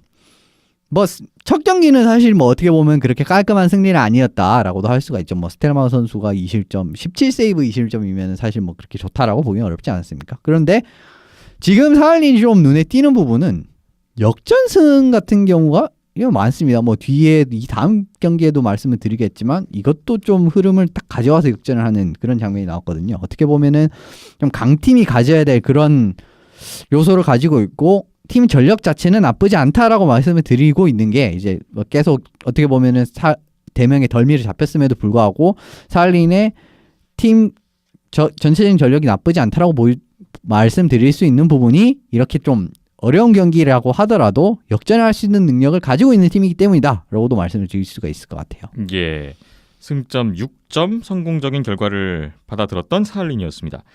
이번 2연전에서 드러난 양팀의 특징 중에 하나를 꼽아보자면 사할린은 지금 뭐 공격의 중심 1라인 그 알렉세이 예레민, 알렉세이 카척 이 알렉세이 듀오와 함께 라인을 이룰 선수가 이번에도 바뀌었어요. 한라전 때는 미카엘 클림척이 같이 뛰었고 대명전에서는 미카엘 쿠르비아코프가 이제 두 알렉세이 선수와 조를 이뤘는데 아이스벅스 전부터 키릴 스트라체프 선수가 라인을 이뤘거든요. 어제 있었던 프리블레이즈전도 마찬가지고요. 결과는 긍정적으로 나오고 있는 것 같아요. 예, 뭐 어떻게 보면은 좋은 결과가 나오고 있는 것 같고 이 자리에 있었던 선수가 누구냐 하면 베르니코프 선수였지 않습니까? 그런데 뭐 이 팀도 마찬가지로 좀 그 공백을 메울 만한 선수를 계속 돌려보고 있는 것 같아요. 저는 클림추크 선수가 가장 유력하다고 봤는데 그리고 한라전에서도 나왔기 때문에 더 계속 가지 않을까 했는데 계속 바꾸고는 있습니다. 근데 뭐 결과 자체는 대명전을 제외하면은 다 좋게 나타나고 있으니까요. 예. 어떻게 보면 클림추크 선수가 워낙 공격력이 뛰어난 선수이기 때문에 이걸 같이 묶어서 그냥 가기에는 화력이 너무 집중된다라고 판단해서 좀 2라인으로 넘기는 이런 타라고도 또 생각을 할 수가 있을 것 같네요. 클림축 선수가 2라인으로 가면서 클림축, 시시카노프, 골리셰프 그렇죠. 이렇게 지금 라인을 이루면서 1, 2라인이 좀 막강해졌어요. 그렇죠. 너무 막강하고 지금 이 정도 1, 2라인을 가지고 있는 팀이 그렇게 많지 않다는 걸 생각을 해보면 올해도 뭐 사할린은 지금 뭐 사할린이 1라인 선수를 계속 시험을 하고 있습니다만 사할린이 계속 성과가 나오는 이유라 뭐냐라고 하면 결국은 탑6가 공과다라고도 말씀드릴 수 있을 것 같아요. 예. 그런 가운데 반면에 아이스벅스는 지금 저는 이 선수가 좀 고민이 될 것 같아요. 대체 외국인 공격수로 들어온 패트릭 모이시오 선수. 이번 2연전에서도 테라오 히로미치 또 후로아시 마쿠로와 1라인으로 모두 뛰었는데 지금 아이스벅스의 올 시즌 첫 6경기 3번의 시리즈 내내 이 선수의 라인이 바뀌고 있는데 결과는 6경기에서 0포인트거든요. 참 이 외국인 공격수가 지금 6경기 0포인트다? 이건 좀 문제가 심각한데요. 예, 상당히 심각을 하죠. 왜냐하면은 아시아리그에서 외국인을 쓴다라고도 하면 기본적으로 한 경기당 1포인트는 사실상 기본적 전제를 깔고 들어간다라고 보시면 가장 편한다고 생각하시면 됩니다. 그런데 올해 일본 팀은 2장씩만 기록을 하죠. 그렇기 때문에 외국인 선수의 존재감이 상당히 큰 이런 한 장을 잘못 쓴다라고 하면은 이게 전력에 너무 큰 요소가 될 가능성이 커요. 예. 그런데 시즌 시작 전부터 이제 어떻게 보면은 단추가 안 맞은 거죠. NHL 1라운드 출신이 오는 거였는데 원래. 그렇죠. 뭐 그 정도의 클래스를 가지고 그리고 뭐 조금 더 팀에 합류를 해서 맞춰 보기도 했을 텐데 그리고 모이시 선수는 사실 이제 니메키 선수의 대체는 좀 거의 불가능했던 선수이기 때문에 네. 그게 그냥 그대로 드러나고 있는 것 같습니다. 근데 뭐 벅스도 사실 라인 자체의 짜임새는 나쁘다라고 할 수는 없지만 이번에도 좀 수비적인 실수가 정말 큰 게 여러 번 나오고 그리고 좀 체구가 전반적으로 큰 선수보다는 이제 작은 선수들이 많은 팀이거든요. 그렇기 때문에 오히려 빨라진 사할린을 상대로 더 이득을 보기 힘든 경기가 되지 않았나라고 또 평가할 수 있을 것 같네요. 여러 가지로 어려움이 계속되고 있는 니코 아이스박스 뭐 어떤 돌파구를 찾을지 주목이 됩니다. 일본 하치노에서는 도호쿠 프리블레이즈와 사할린의 2연전이 시작됐습니다. 9월 24일, 25일, 일요일, 월요일 이렇게 2연전 일정인데 저희가 오늘 월요일에 오후에 녹음이 진행되고 있어요. 1차전 24일에 결과가 나왔습니다. 1피리어드 20초 만에 히라노 유시로의 골로 프리블레이즈가 기선을 잡고 출발했던 경기였는데 역전에 재역전이 나왔습니다. 사할린이 3피리어드 중반에 5대3 파워플레이 한 골 넣고 또 계속 이어진 파워플레이 또 골 이렇게 재역전 승을 가져가면서 엠티넷 골까지 최종 스코어 5대3으로 사할린이 승리를 했습니다. 사할린이 일본 원정 행보가 좋네요. 3전 전승. 이 승리로 승점 15점째 리그 선두로 뛰어올랐습니다. 일본 보약을 제대로 지금 먹고 있는 일본에서 거의 뭐 몸보신을 제대로 하고 가는 그림이 아직까지는 나오고 있고요. 네. 3경기에서 9포인트죠. 혹시 뭐 오늘 경기까지 경기죠? 이긴다면 뭐 오늘 최상의 경기 뭐 결과죠. 이건 뭐 좀 바로 공고한 1위로 지금 도약을 할 수가 있는 계기가 마련이 되는 겁니다. 사실 어떻게 보면 전반기고 첫 달에 가장 지금까지 결과만 놓고 봤을 때 첫 달에 또 빅매치라고 하면은 또 이 매치를 뺄 수가 없죠. 왜냐하면은 프리블레이즈가 4연승을 달리고 있었고 사할린 역시 뭐 대명의 한경이 잡히긴 했지만 한라도 넘었었죠. 그다음 그 전 시리즈인 니코 시리즈 성공적으로 치렀기 때문에 또 그렇게 말씀드릴 수가 있는데 이 경기에 히라노 유시로 뭐 블레이즈도 좋은 점이 있었고 사할린도 분명히 좋은 점이 있었습니다. 뭐 하나씩 말씀드리면 예. 히라노 유시로 선수가 예전 같은 경우에는 플레이 스타일을 보면은 그렇게 네트로 막 돌진을 해서 그런 느낌 없었어요. 왜냐하면 또 원타이머를 많이 노리고 기본적으로 슛으로 많이 풀어가는 경기였는데 올해는 좀 그런 모습이 이 골 첫 번째 골 같은 경우는 네트에 들어가가지고 리바운드를 잡아 넣었던 골이었습니다. 그렇기 네. 때문에 이 선수가 좀 이런 약점으로 지적됐던 이렇게 네트에 들어가고 이런 좀 좀 더러운 플레이라고 하죠. 어떻게 보면은 그러니까 플레이 자체가 더러운 게 아니라 정말 남들이 꺼려하는 플레이 이런 부분을 보강을 했다라고 하면은 이 선수를 올해 좀 기대를 해봐도 좋을 것 같아요. 그러니까 좋은 활약을 기대해봐도 좋을 것 같고 뭐 지금 당장 나오고 있죠. 원래 그 시즌 프리뷰 때 히라노 유시로에게 기대감이 크셨잖아요. 그렇죠. 예. 예. 뭐 이 선수가 이런 부분까지 보완이 됐다라고 하면은 사실상 뭐 블레이즈는 이 선수를 기대고 갈 수 있을 정도의 능력을 가진 선수이기 때문에요. 예, 뭐 좋게 나타나고 있고 그리고 이 경기에서 리드를 한 번이라도 잡았습니다. 사할린 상대로 잡을 뻔했었어요. 그런데 뭐 어쨌든 결과 자체는 좋지 않았죠. 사할린의 장점이라고 하면은 앞서 말씀드렸듯이 쥐고 있고 어려운 경기 하치노의 원정 이만큼 어려운 또 이제 니코 원정과 더불어서 이렇게 어려운 데가 없는데 여기에서 3피리어드 중반 이후에 연속골을 넣으면서 재역전승을 거뒀단 말입니다. 예. 그리고 지금 선두 싸움을 아주 직접적으로 하고 있는 팀에서 첫 번째 경기를 이겼다라고 하는 건 사실 의미가 크죠. 예, 그렇기 때문에 사할린은 여전히 일본 원정에서의 그림은 좋다라고 할 수 있습니다. 네. 사할린, 예레민 3포인트, 카척 2포인트, 스타르체프 2포인트, 슈시카노프도 2골 고르게 활약을 해줬고 역시나 안드레이 스텔마크 골리가 23세이브 3실점으로 승리를 했습니다. 뭐 그렇게 기록이 좋은 건 아닌데 어쨌든 스텔마크 선수가 선발로 나온 5경기에서 사할린은 모두 이기고 있다는 점이 눈에 띄고요.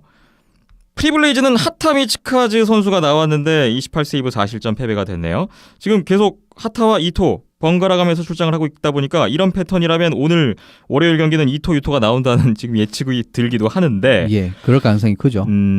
현재 기록상으로는 이토 유토가 좀 우세해요. 예, 훨씬 좋다라고도 말씀드릴 수 있을 것 같고 네.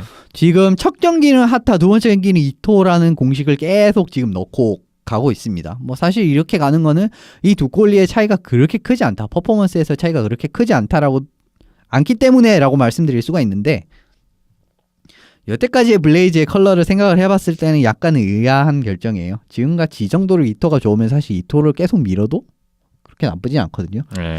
그런데 이런 결정을 했는데 사실 결과도 그렇게 좋지 않다라고 나오면은 앞으로는 그냥 이토를 밀어봐도 괜찮지 않나라고 저는 생각을 하는데 오늘은 이토가 나올 가능성이 큽니다. 이토 두 경기지만 96.55%, 평균 실점 1.00 모두 다 리그 1위를 기록하고 있는 선수인데 2차전 또 기대가 되네요. 한편 이 시리즈 앞두고 프리블레이즈가 추가 선수 등록을 했다는 소식이 전해졌는데 공격수 콘도 카즈마사 선수가 등록이 됐어요. 근데 익숙한 이름이잖아요. 예, 뭐 차이나 드래곤에서도 시즌을 보낸 바가 있고 블레이즈에서도 예전에 또 시즌을 보낸 바가 있었던 선수죠. 데뷔를 프리블레이즈에서 했더라고요. 예, 뭐 이 선수가 다시 뭐 복귀를 했는데 사실 뭐 그렇게 엄청난 임팩트를 낼 만한 선수는 아니기 때문에 예. 많은 변수는 안 될 것 같지만 그래도 뭐 블레이즈 입장에서는 선수가 한 선수라도 많은 게 블레이즈도 상당히 부상이 많은 팀이에요. 그래서 이 팀도 보면은 맨날 한 명의 선수 정도는 시즌 아웃이 되는 이런 그림인데 뭐 앞으로를 대비해 본다면은 괜찮은 영입이지 않나라고 생각합니다. 네. 차이나 드래곤에서 2년간 최근 뛰었던 콘도 카즈마사를 보강했던 프리블레이즈의 지난 한 주였습니다. 9월 25일 월요일 저녁에 양팀 간의 2차전 예정이 돼 있고요. 또 결과를 다음 주에 알아보겠습니다. 아시아리가 이사키 2017-2018 9월 24일 일요일 경기 종료 기준으로 순위표가 있는데 말씀드린 대로 사할린이 일본 원정 연승을 거두면서 1위 승점 15점이고요. 도크 프리블레이즈가 시즌 5경기 만에 첫 패 2위로 내려앉았습니다. 12점. 그 뒤를 대명 킬러 웨일즈와 안양 한라가 승점 10점으로 뒤따르고 있고 일본 제지 크레인즈가 하이온과의 2연전에서 승점을 챙기면서 승점 9점 5위로 올라섰습니다. 오지글스 경기가 없었는데요. 6위 승점 8점이고요.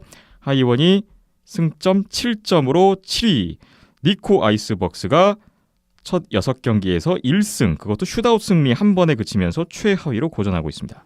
지금까지는 상당히 오밀조밀하게 순위가 배치가 되어 있는데 사실 뭐 오지까지는 다들 뭐 문제 뭐 한 3위까지는 얼마든지 2위 3위까지는 충분히 변동이 있을 정도라고 말씀드릴 수 있을 것 같고 하이원이랑 니코는 조금 멀어졌습니다. 지금 벌써부터. 근데 뭐 아직 초반이니까요. 조금 더 봐야 될 것 같고 아까 콘도 선수 부분에서 제가 잠깐 찾아봤는데 오늘 하루 경기를 뛰기 위한 계약이라고 합니다. 그리고 이 선수가 어떻게 보면 지금 NHL에도 뭐 그런 게 있잖아요. 1일 계약해서 이 선수가 이 유니폼을 입고 은퇴를 하는 이런 느낌으로 하루 오늘 경기가 이 선수의 은퇴 경기라고 합니다. 그래서 그렇군요. 마지막 경기라고 생각하시면 될 것 같네요. 큰 기대감이 느끼기 어려웠던 이 선수의 영입이 왜 이루어졌는지 이유가 나왔군요. 자, 순위까지 봤고요. 이번 주에 아시아리가 이사키 어떤 경기가 있는지 보겠습니다. 대명 킬러 웨일즈와 안양 한라가 함께 일본 원정에 나섭니다. 한 시리즈씩 볼까요? 9월 27일, 9월 28일 일본 쿠시로에서 일본 제이지 크레인즈와 대명 킬러 웨일즈의 2연전이 잡혀 있습니다. 하이원전 2연승으로 뭐 크레인즈는 분위기 반전을 했고 대명도 요새 분위기가 좋죠. 사할린, 한라 연이어 잡으면서 돌풍을 일으키고 있어요. 상승세 두 팀이 만납니다. 지난 시즌 전적은 6전 6승, 승점 18점, 크레인즈의 일방적인 우세였는데 올 시즌은 분명히 다른 그림이 나오지 않을까 많은 예상이 되고 있습니다. 대명이 일단 뭐 일본 쿠시로 도마코마이로 일본 원정 5일간 4연전을 치르게 되겠습니다. 크레인즈는 또 대명과 한라를 순서만 바꿔서 차례로 상대하는 홈 4연전이 되겠네요. 대명의 바뀐 그림이 크레인즈를 상대로 어떻게 그려질지도 모르겠는데 좀 지금은 어떻게 보면 저는 좀 더 대명이 우세하다고 봤었습니다. 왜냐하면 최근의 분위기가 대명이 상당히 강팀들을 연파한 게 있고 그런데 크레인즈 같은 경우는 첫 4경기의 그림은 정말 좋지 않았거든요. 예.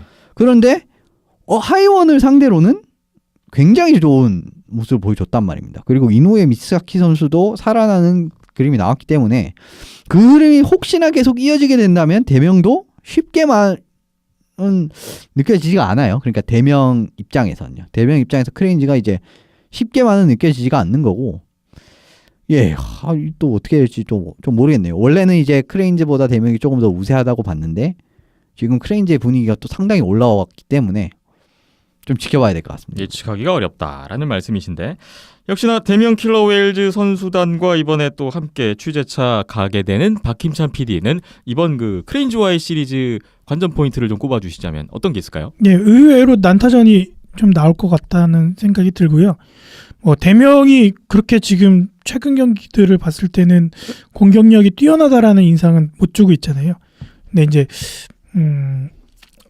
강한 수비를 바탕으로 하는 역습 상황이나 아니면은 공격 전개에서 의외로 좀 상대적으로 다른 일본 팀들에 비해서는 떨어지는 크레인즈 수비진이나 골리진을 상대로는 어느 정도 좀 통하는 모습이 나오지 않을까라는 기대를 하게 되고요. 예. 그다음에 크레인즈 입장에서는 최근에 이제 하이원전을 통해서 답답했던 공격력들이 풀려나가고 있는 우에노 선수부터 시작을 해서 외국인 선수들까지 포함을 해서 공격력들이 이제 좀 어느 정도 합이 맞는 그런 모습들이 나오고 있으니까 그런 의미에서 좀 난타전이 예상이 된다라고 말씀을 드렸고요.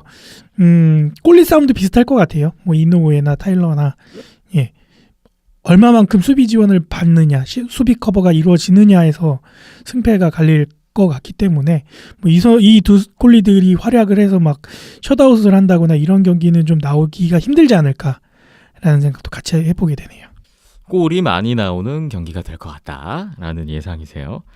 대명의 부상 선수들이 좀 있잖아요. 이번 시리즈에 복귀할 수 있는 선수들은 있는지도 궁금한데요. 일단 김연겸 선수 지난주 고연전이죠. 지난주 고연전에서 보러 왔더라고요. 근데 이제 팔 깁스를 풀었고 괜찮냐고 물어보니까 다 나았다고 얘기를 했고 이번 원정 명단에도 포함이 된 거를 확인을 했고요. 예. 지금 명단을 살펴보니까 좀 특이한 상황으로는 김근호 선수가 명단에 없다라는 거. 지난번 한라전 때도 나오지 않았던 김근호 선수가 이번엔 아예 명단에서 없다. 네. 예.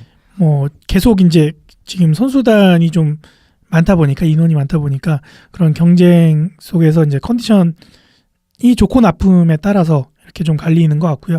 대신에 이제 이동근 선수가 지난 4할린 원정 때에는 없었는데 지난 한라전 때부터 해서 경기 출장이 이루어지고 이번 원정 명단에 포함이 됐다라는 거. 예. 그리고 이제 타일러 와이먼과 같이 또 골리진을 보면은 이창민 골리가 4할린 원정 때 있었지만 이번에는 이창훈 골리가 이창민 골리를 대신해서 명단에 포함이 돼 있다라는 거.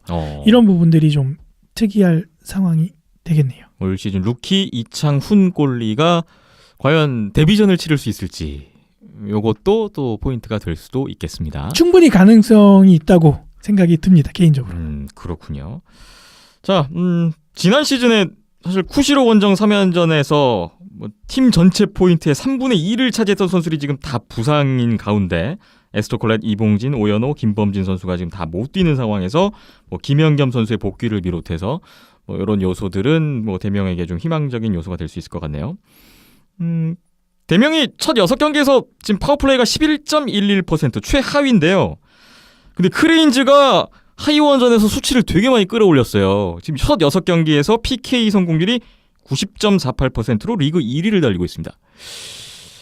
대명의 파워플레이가 지금 첫 6경기에서는 좀 과제로 보이기도 하는데 어떤 방책이 있을까요? 일단 대명은 파워플레이뿐만 아니라 공격 자체가 지금 문제죠. 골들이 대부분 이제 역습 상황에서 빠른 공격을 전개했을 때 찬스가 있을 때에만 나오고 전체적인 공격 상황에서의 주도권이라던가 슈팅이라던가 이런 부분들에서는 다 다른 팀들에 비해 밀리는 상황이기 때문에 비단 파워플레이가 문제다라고 할 것은 없을 것 같고요. 다 문제니까요. 네. 크레인즈 같은 경우에도 하이원전에서 많이 끌어올렸던 수치이기 때문에 대명전에서는 이 수치가 과연 수치대로 가느냐는 좀 지켜봐야 될 것 같아요. 예. 근데 대명이랑 하이원이 파워플레이를 풀어가는 그 스타일이 다르기 때문에 저는 이 부분에서 조금 차이가 좀 유의미하지 않다라고 생각을 하는데 크레인즈가 PK가 올라간 부분 자체는 저는 괜찮다고 봐요. 왜냐하면은 지금 파워플레이 라인을 짰을 때는 마일럼이 없다고 하더라도 상당히 이상적인 그림의 파워플레이는 나오거든요. 하이원이. 하이원의 파워플레이는 좋다. 예, 그렇기 때문에 오지한테는 통하지 않았습니까? 또 하이원의 파워플레이가. 그런 걸 감안한다면 그 부분 자체는 괜찮은데 대명은 과연 하이원과 유사한 스타일의 파워플레이를 이끌어가는 팀이냐라고 물어보면 사실 그렇진 않거든요. 그렇기 때문에 저는 이 부분은 이제 단순 상성으로는 좀 상성적인 부분으로 말씀드릴 수가 있는 거고, 예, 뭐 스탯 부분은 조금은 참고가 안 되는 부분이 있을 것 같습니다. 네, 그냥 무단히 지나갈 것 같아요. 대명이 파워플레이를 하든 크레인즈가 파워플레이를 하든, 예, 썩 기대는 되지 않는다. 예, 둘 다 뭐 대명, 그러니까 수치상으로 봤을 때 크레인즈는 PK 수치가 좋으니까 그냥 넘어갈 것 같고, 대명은 수비가 지금 전체적으로 좋으니까 또 그냥 넘어갈 것 같고, 그래서 양 팀의 파워플레이가 그렇게 크게 골이 터질 것 같다라는 기대는 안 들고 있어요. 난타전이 예상되지만 파워플레이에서의 골은 크게 기대가 되지 않는다. 그렇죠. 요약이네요. 대명이 쿠시로에 있는 동안에 안양 한라는 일본 도마코마이에 가 있을 예정입니다. 9월 27일, 9월 28일 역시 날짜는 같은데 오지글스와 안양 한라의 2연전이 도마코마이에서 있습니다. 시즌 첫 6경기에서 두 팀은 나란히 지금 기대 이하의 행보입니다. 순위도 그렇고요. 지난 시즌 전적이 6전 6승 1 슈다우승이 포함되어 있고요. 한라의 일방적인 우세. 최근 두 시즌 12전 12승이에요. 안양 한라가. 오지글스전 12연승을 달리고 있습니다. 근데 뭐 지난 시즌에도 한번 말씀을 드렸었는데 쉬운 경기는 하나도 없었어요. 역전승이 8번이나 있었고 한 골차 승부가 8번이 있었습니다. 근데 결과는 계속 한라가 이기는 그림이 나왔고요.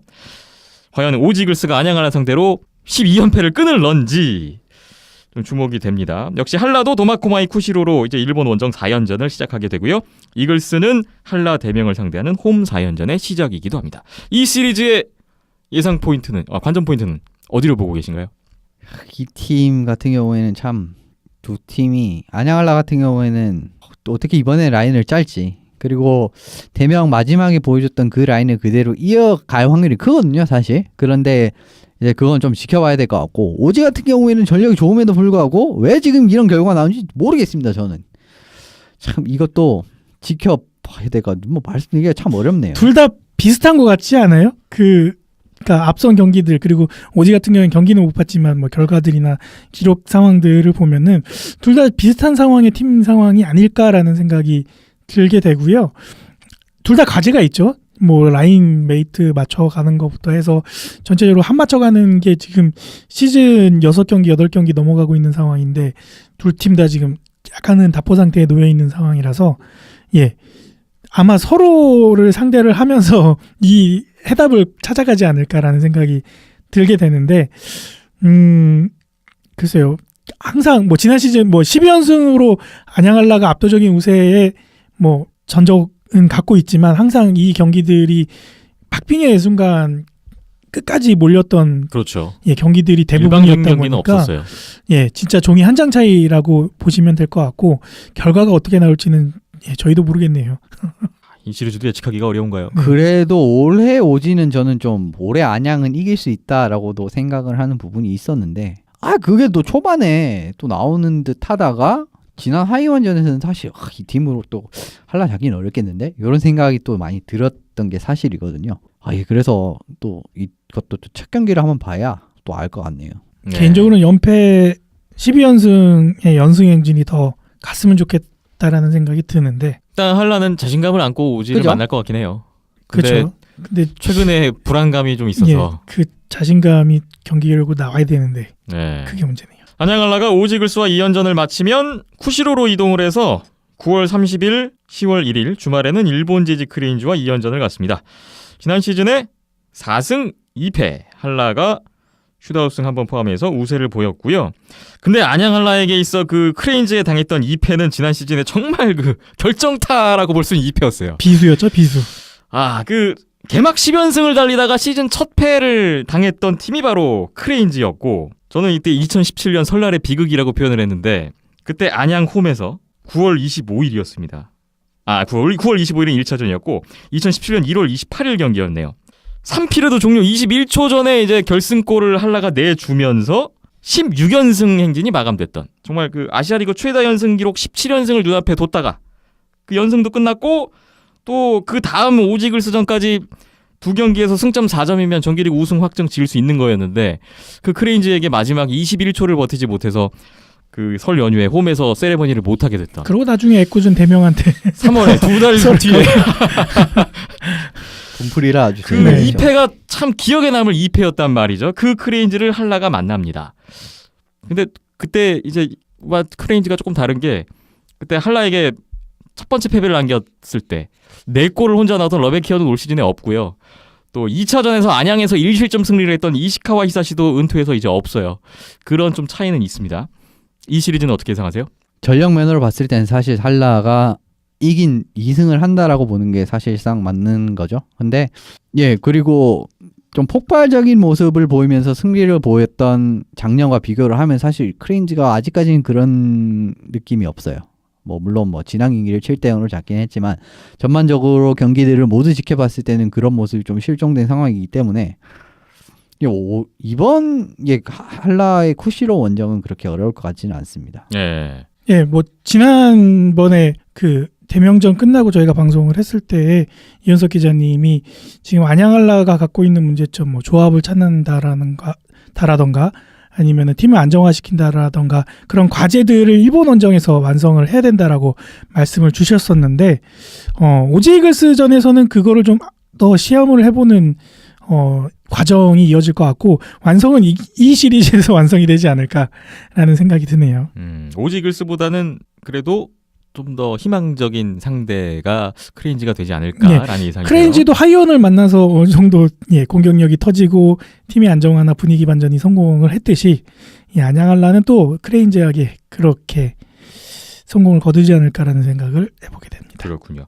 저는 이 시리즈에서 키포인트로 잡아본 게 양팀의 골리인데요. 안양 한라 맷달튼, 크레인지의 이노우의 미치아키. 지금 8팀 중에서 유의하게 이 두 팀만 넘버원 골리가 전 경기를 출장을 하고 있습니다. 그런 가운데 과연 두 팀 다 지금 5일간 4연전을 치르는 일정인데 이쯤 되면 맷달튼, 이노우의 미치아키 외에 다른 골리가 한번 나올 수 있는 기회가 생기지 않을까? 하이원의 박성재 골리가 나왔듯이 그런 좀 변수. 과연 황현호, 전종훈 선수의 모습을 볼 수 있을까? 라는 모습도 한번 저는 내심 기대를 해보고 있어요. 이번 시즌엔 힘들지 않을까? 이번 5일간 4연전인데 맷달튼이 다 뛸 것이다. 이런 예상이세요? 이번 5일간의 4연전뿐만 아니라 네. 이번 시즌 내내 맷달튼이 다 뛰지 않을까라는 그럼 생각을 해보게 맷달튼 됩니다. 선수에게 너무 부담되는 거 아닙니까? 그럼 이노우에도 마찬가지겠죠. 네. 근데 지금 그러한 옵션을 쓸 수 있는 팀들은 다들 사용을 했거든요. 예. 근데 이 두 팀만 남았어요 이제. 이제 이 두 팀 같은 경우에는 정말 넘버원이랑 넘버2가 차이가 많이 난다라고밖에 말씀을 드릴 수가 없기 때문에 예. 좀 어쩔 수가 없는데 그래도 가능성이 있다면은 크레인지전에서 한라가 한 번 정도는 기용을 하지 않을까 싶은데 저도 상대가 크레인지다 보니까 한 번 정도 기회가 나오는 그림이 나오지 않을까. 근데 그래도 패트릭 감독님 성격상 그렇게 할까요? 할 수 있으면 무조건 달튼을 쓰는 게 맞죠. 그러니까요. 할 수 있으면 당연한 얘기죠. 할 수 있으면. 그러니까 변수가 있다라면은 지금 황현우 골리나 전종훈 골리가 경기력 감각, 경기 감각 부분에서 문제가 발생이 될 수 있으니까 안정감 있게 가려면은 종합선수권이나 국내 대회에서 한번 시험 가동을 해보고 그 다음에 그 이후 경기 아시아리그 경기에 좀 투입의 가능성 변수가 있지 않을까라는 생각이 들고 그게 아니라면 올 시즌은 맷달튼이 다 맞는 게 맞다고 보이죠. 이번 4연전을 모두 또 맷달튼 선수 혼자 책임을 진다면 지난 시즌에 또 시즌2가 될 수도 있겠네요. 부담이 좀 있을 것 같습니다. 대명 킬러 웨일즈는 주말에 9월 30일, 10월 1일에 오지 이글스와 일본 도마코마이에서 2연전이 잡혀있습니다. 지난 시즌에 5승 1패, 이글스가 승점 15점 우세를 했죠. 하지만 지난 시즌 정규리그 마지막 6번째 경기에서는 대명이 홈에서 4대3 승리를 거둔 바가 있습니다. 오지 이글스는 한국 팀들과의 홈 6연전의 마무리 시리즈가 되겠고 대명은 원정 8연전 또 마무리를 하는 시리즈가 되겠습니다. 대명이 요즘 기대 이상의 선전을 하고 있는데 과연 일본 팀들 상대로 어떤 모습을 보일까? 오지 이글스와의 경기는 어떻게 예상이 되시나요? 객관적인 전력을 보면 당연히 오지가 앞서는 건 맞고 또 그리고 경기의 흐름 자체도 제 생각에는 좀 한라전이랑 비슷하게 흘러갈 가능성이 크다고 봐요. 그리고 물론 그 차이는 한라보다 좀 덜 하겠지만 그런 이제 전반적인 분위기는 오지가 끌고 가는데 이제 대명이 이제 한 번씩 역습으로 기회를 만들어내요. 그런데 약간 이제 저는 일본 시리즈에서 대명의 약간은 좀 불안한 점은 뭐라고 하면은 지금 일본 선수들이 있는 멀리나 스즈키 선수가 많이 공격에서 힘을 보태주고 있잖아요. 그런데 일본 팀들은 이 두 선수가 상당히 친숙한 선수들이잖아요.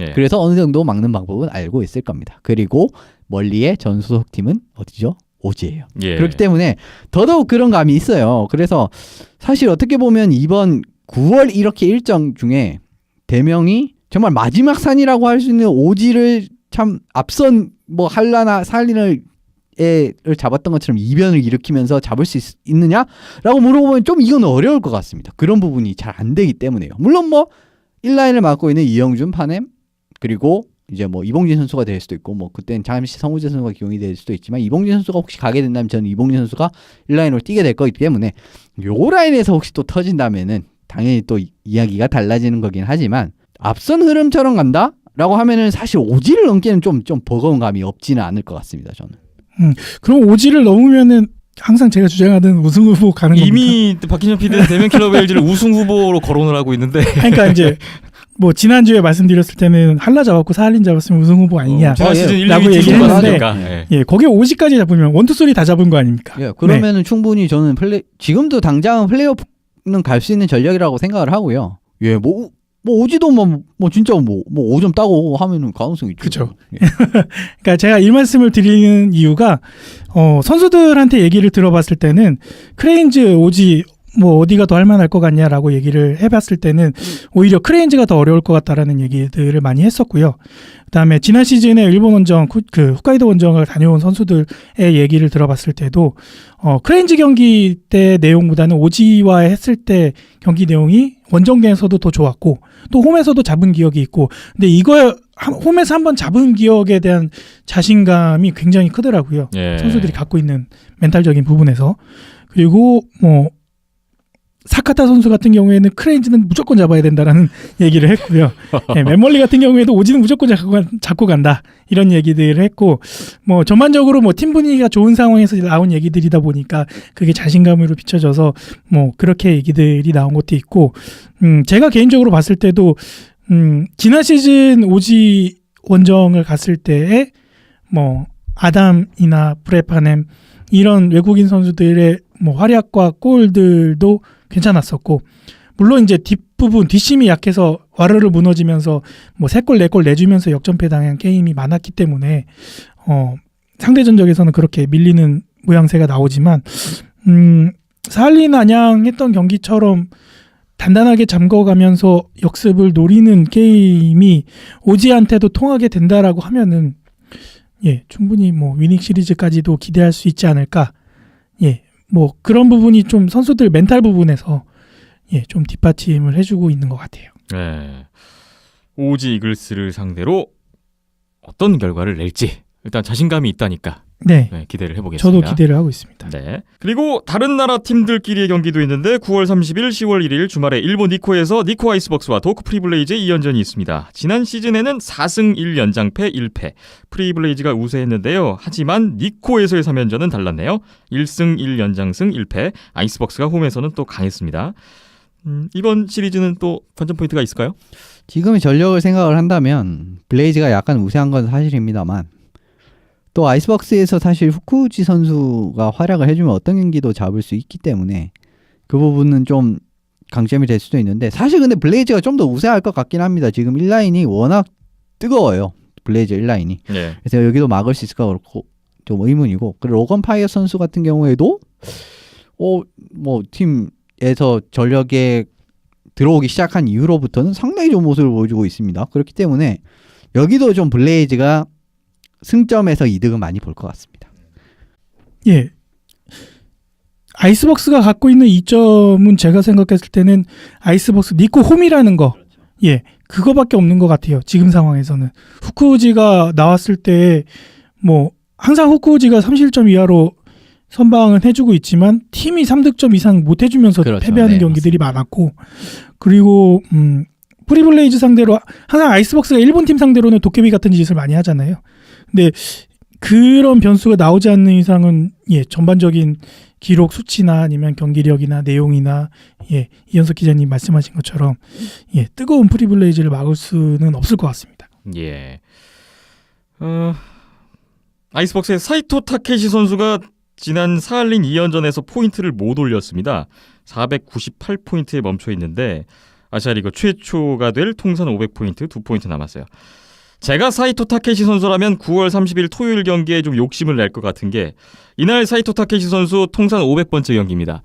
500번째 경기에서 500포인트를 달성한다. 그림 기가 막히지 않습니까? 이러면은 팀에서 밀어주죠.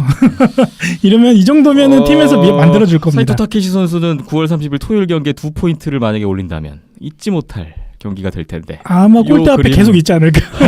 일단 상상을 해봅니다. 팀에서도 감독님이 너는 무조건 골대 앞에 있어라. 네. 만들어줄게. 이렇게 나오지 않을까. 네. 근데 또 뭐 기량을 봐도 이 선수가 한 경기 2포인트 하긴 또 충분한 선수이기 때문에 그렇죠. 사할린전에서는 혹시나 또 실패했지만 뭐 모르겠네요. 프리블레이즈전에서는 뭐 할 수 있는 가능성이 거니까. 있죠. 네, 예. 맞습니다.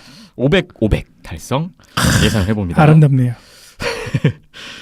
하이원은 러시아로 갑니다. 10월 1일, 10월 2일, 일요일, 월요일 러시아 유즈노 사할린스크에서 사할린과 2연전을 갔습니다. 지난 시즌에 사할린이 5번 다 이겼는데 한 번 하이원이 슈트아웃 승리의 경험이 있어요. 그 슈트아웃 승리가 바로 러시아 유즈노 사할린스크 원정 경기였습니다. 하이원이 갈 길이 바쁜데 10월에 이제 첫 일정을 시작합니다. 사할린 상대로 어떻게 뚫어낼 수 있을까요? 어려워요. 이거 참 너무 어렵습니다. 왜냐하면 사할린이 이번 일본 원정에서 챙긴 게 너무 많습니다. 1, 2라인에서의 막강한 화력이 안정화가 됐고요. 어려운 경기를 잡을 수 있다는 모습을 보여준과 동시에 뭐 스텔마우 선수가 약간 부진해도 이길 수 있다까지 더해져 버렸어요. 뭐 네. 오늘 결과가 어떻게 나올지는 알 수가 없지만 지금 3경기만 해도 사실 충분하거든요. 일본 원정 4경기에서 9포인트나 따는 이런 어마어마한 모습을 보였기 때문에 이거는 좀 사할린이 많이 유리해 보이는 게 사실이고요. 하이원은 게다가 지금 여러 가지 불안 요소가 터지고 있고 말럼 선수의 복귀도 뭐 알 수가 없습니다. 그렇기 때문에 참 하이원은 일본 원정 끝나자마자 또 이런 어려운 또 일정을 소화하게 되네요. 지금 승점 7.7인데 이게 경기 수가 많으니까 사실상 최하위나 다름이 없다고도 볼 수 있는데 어려운 사할린전이 될 것 같아요. 박김찬 PD는 어떤 생각이신가요? 글쎄요. 일본 원정 결과는 일본 팀들과의 상대니까 그거는 뭐 뒤로 두고 뭐 일단은 사할린 하이원 이제 서로 팀 간의 그런 상성관계만 생각을 하면 될 것 같고 하이원 입장에서는 굳이 뭐 꿀릴 건 없을 것 같아요. 대명이 다만- 한번 보여줬으니까 그러니까요. 하이원도 그리고 동기부여가 그 되지 전에 않을까요? 지난 시즌에 이미 하이원이 또 원정에서 한번 이겼던 기억이 있으니까요. 그리고 이제 변수라면은 이제 마일럼 선수가 언제 복귀하느냐가 가장 큰 변수겠네요. 예. 하이원 어려운 상대고 어려운 여건이긴 합니다만 또 팬분들이 또 많고요. 기대를 해보겠습니다. 자, 115회 이제 마무리할 시간이 왔습니다. 우리나라 국내 대회가 하나 잡혀 있는데요. 2017 코리아 아이스하키 리그 10월 1일 일요일부터 10월 9일 월요일까지 목동 아이스링크에서 시작됩니다.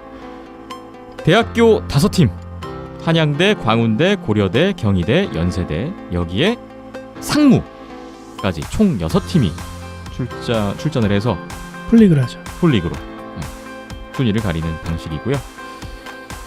지난주에 연세대와 고려대 정기전 통해서 일단 연세대가 승리를 했는데 다른 대학 팀들의 모습은 어떠할지 뭐 이 대회를 통해서 드러날 것 같고 역시나 뭐 상무가 또 강력한 우승을 볼 것 같은데 상무가 작년보다 전력이 더 좋아져가지고 더 좋아졌기 상무의 때문에 네. 올 시즌은 어떻게 달라졌나 또 확인하실 수가 있겠어요. 예, 그리고 이제 동양 일스가 없다 보니까 상대적으로 상무의 그냥 독주 이게 좀 그려지는 게 다 사실이죠. 그리고 지난 시즌에 비해서 이제 플레이오프가 없어졌으니까요. 예, 그 정도 뭐 일단 전력차가 워낙에 크기 때문에 뭐 그런 부분도 있겠지만 개인적으로는 좀 아쉬운 부분, 경기 수가 줄었다는 거에 대해서 아쉬운 부분이 있고 이걸 왜 추석 연휴 한가운데 이걸 기간을 10월 잡아놔서 1일에서 10월 9일 예, 선수들 뭐 관련 직원분들 심판분들 다들 원성이 자자하더라고요. 이거 명절을 집에서 해야 되는데 하루도 못 쉬고 다 이 경기장에서 지금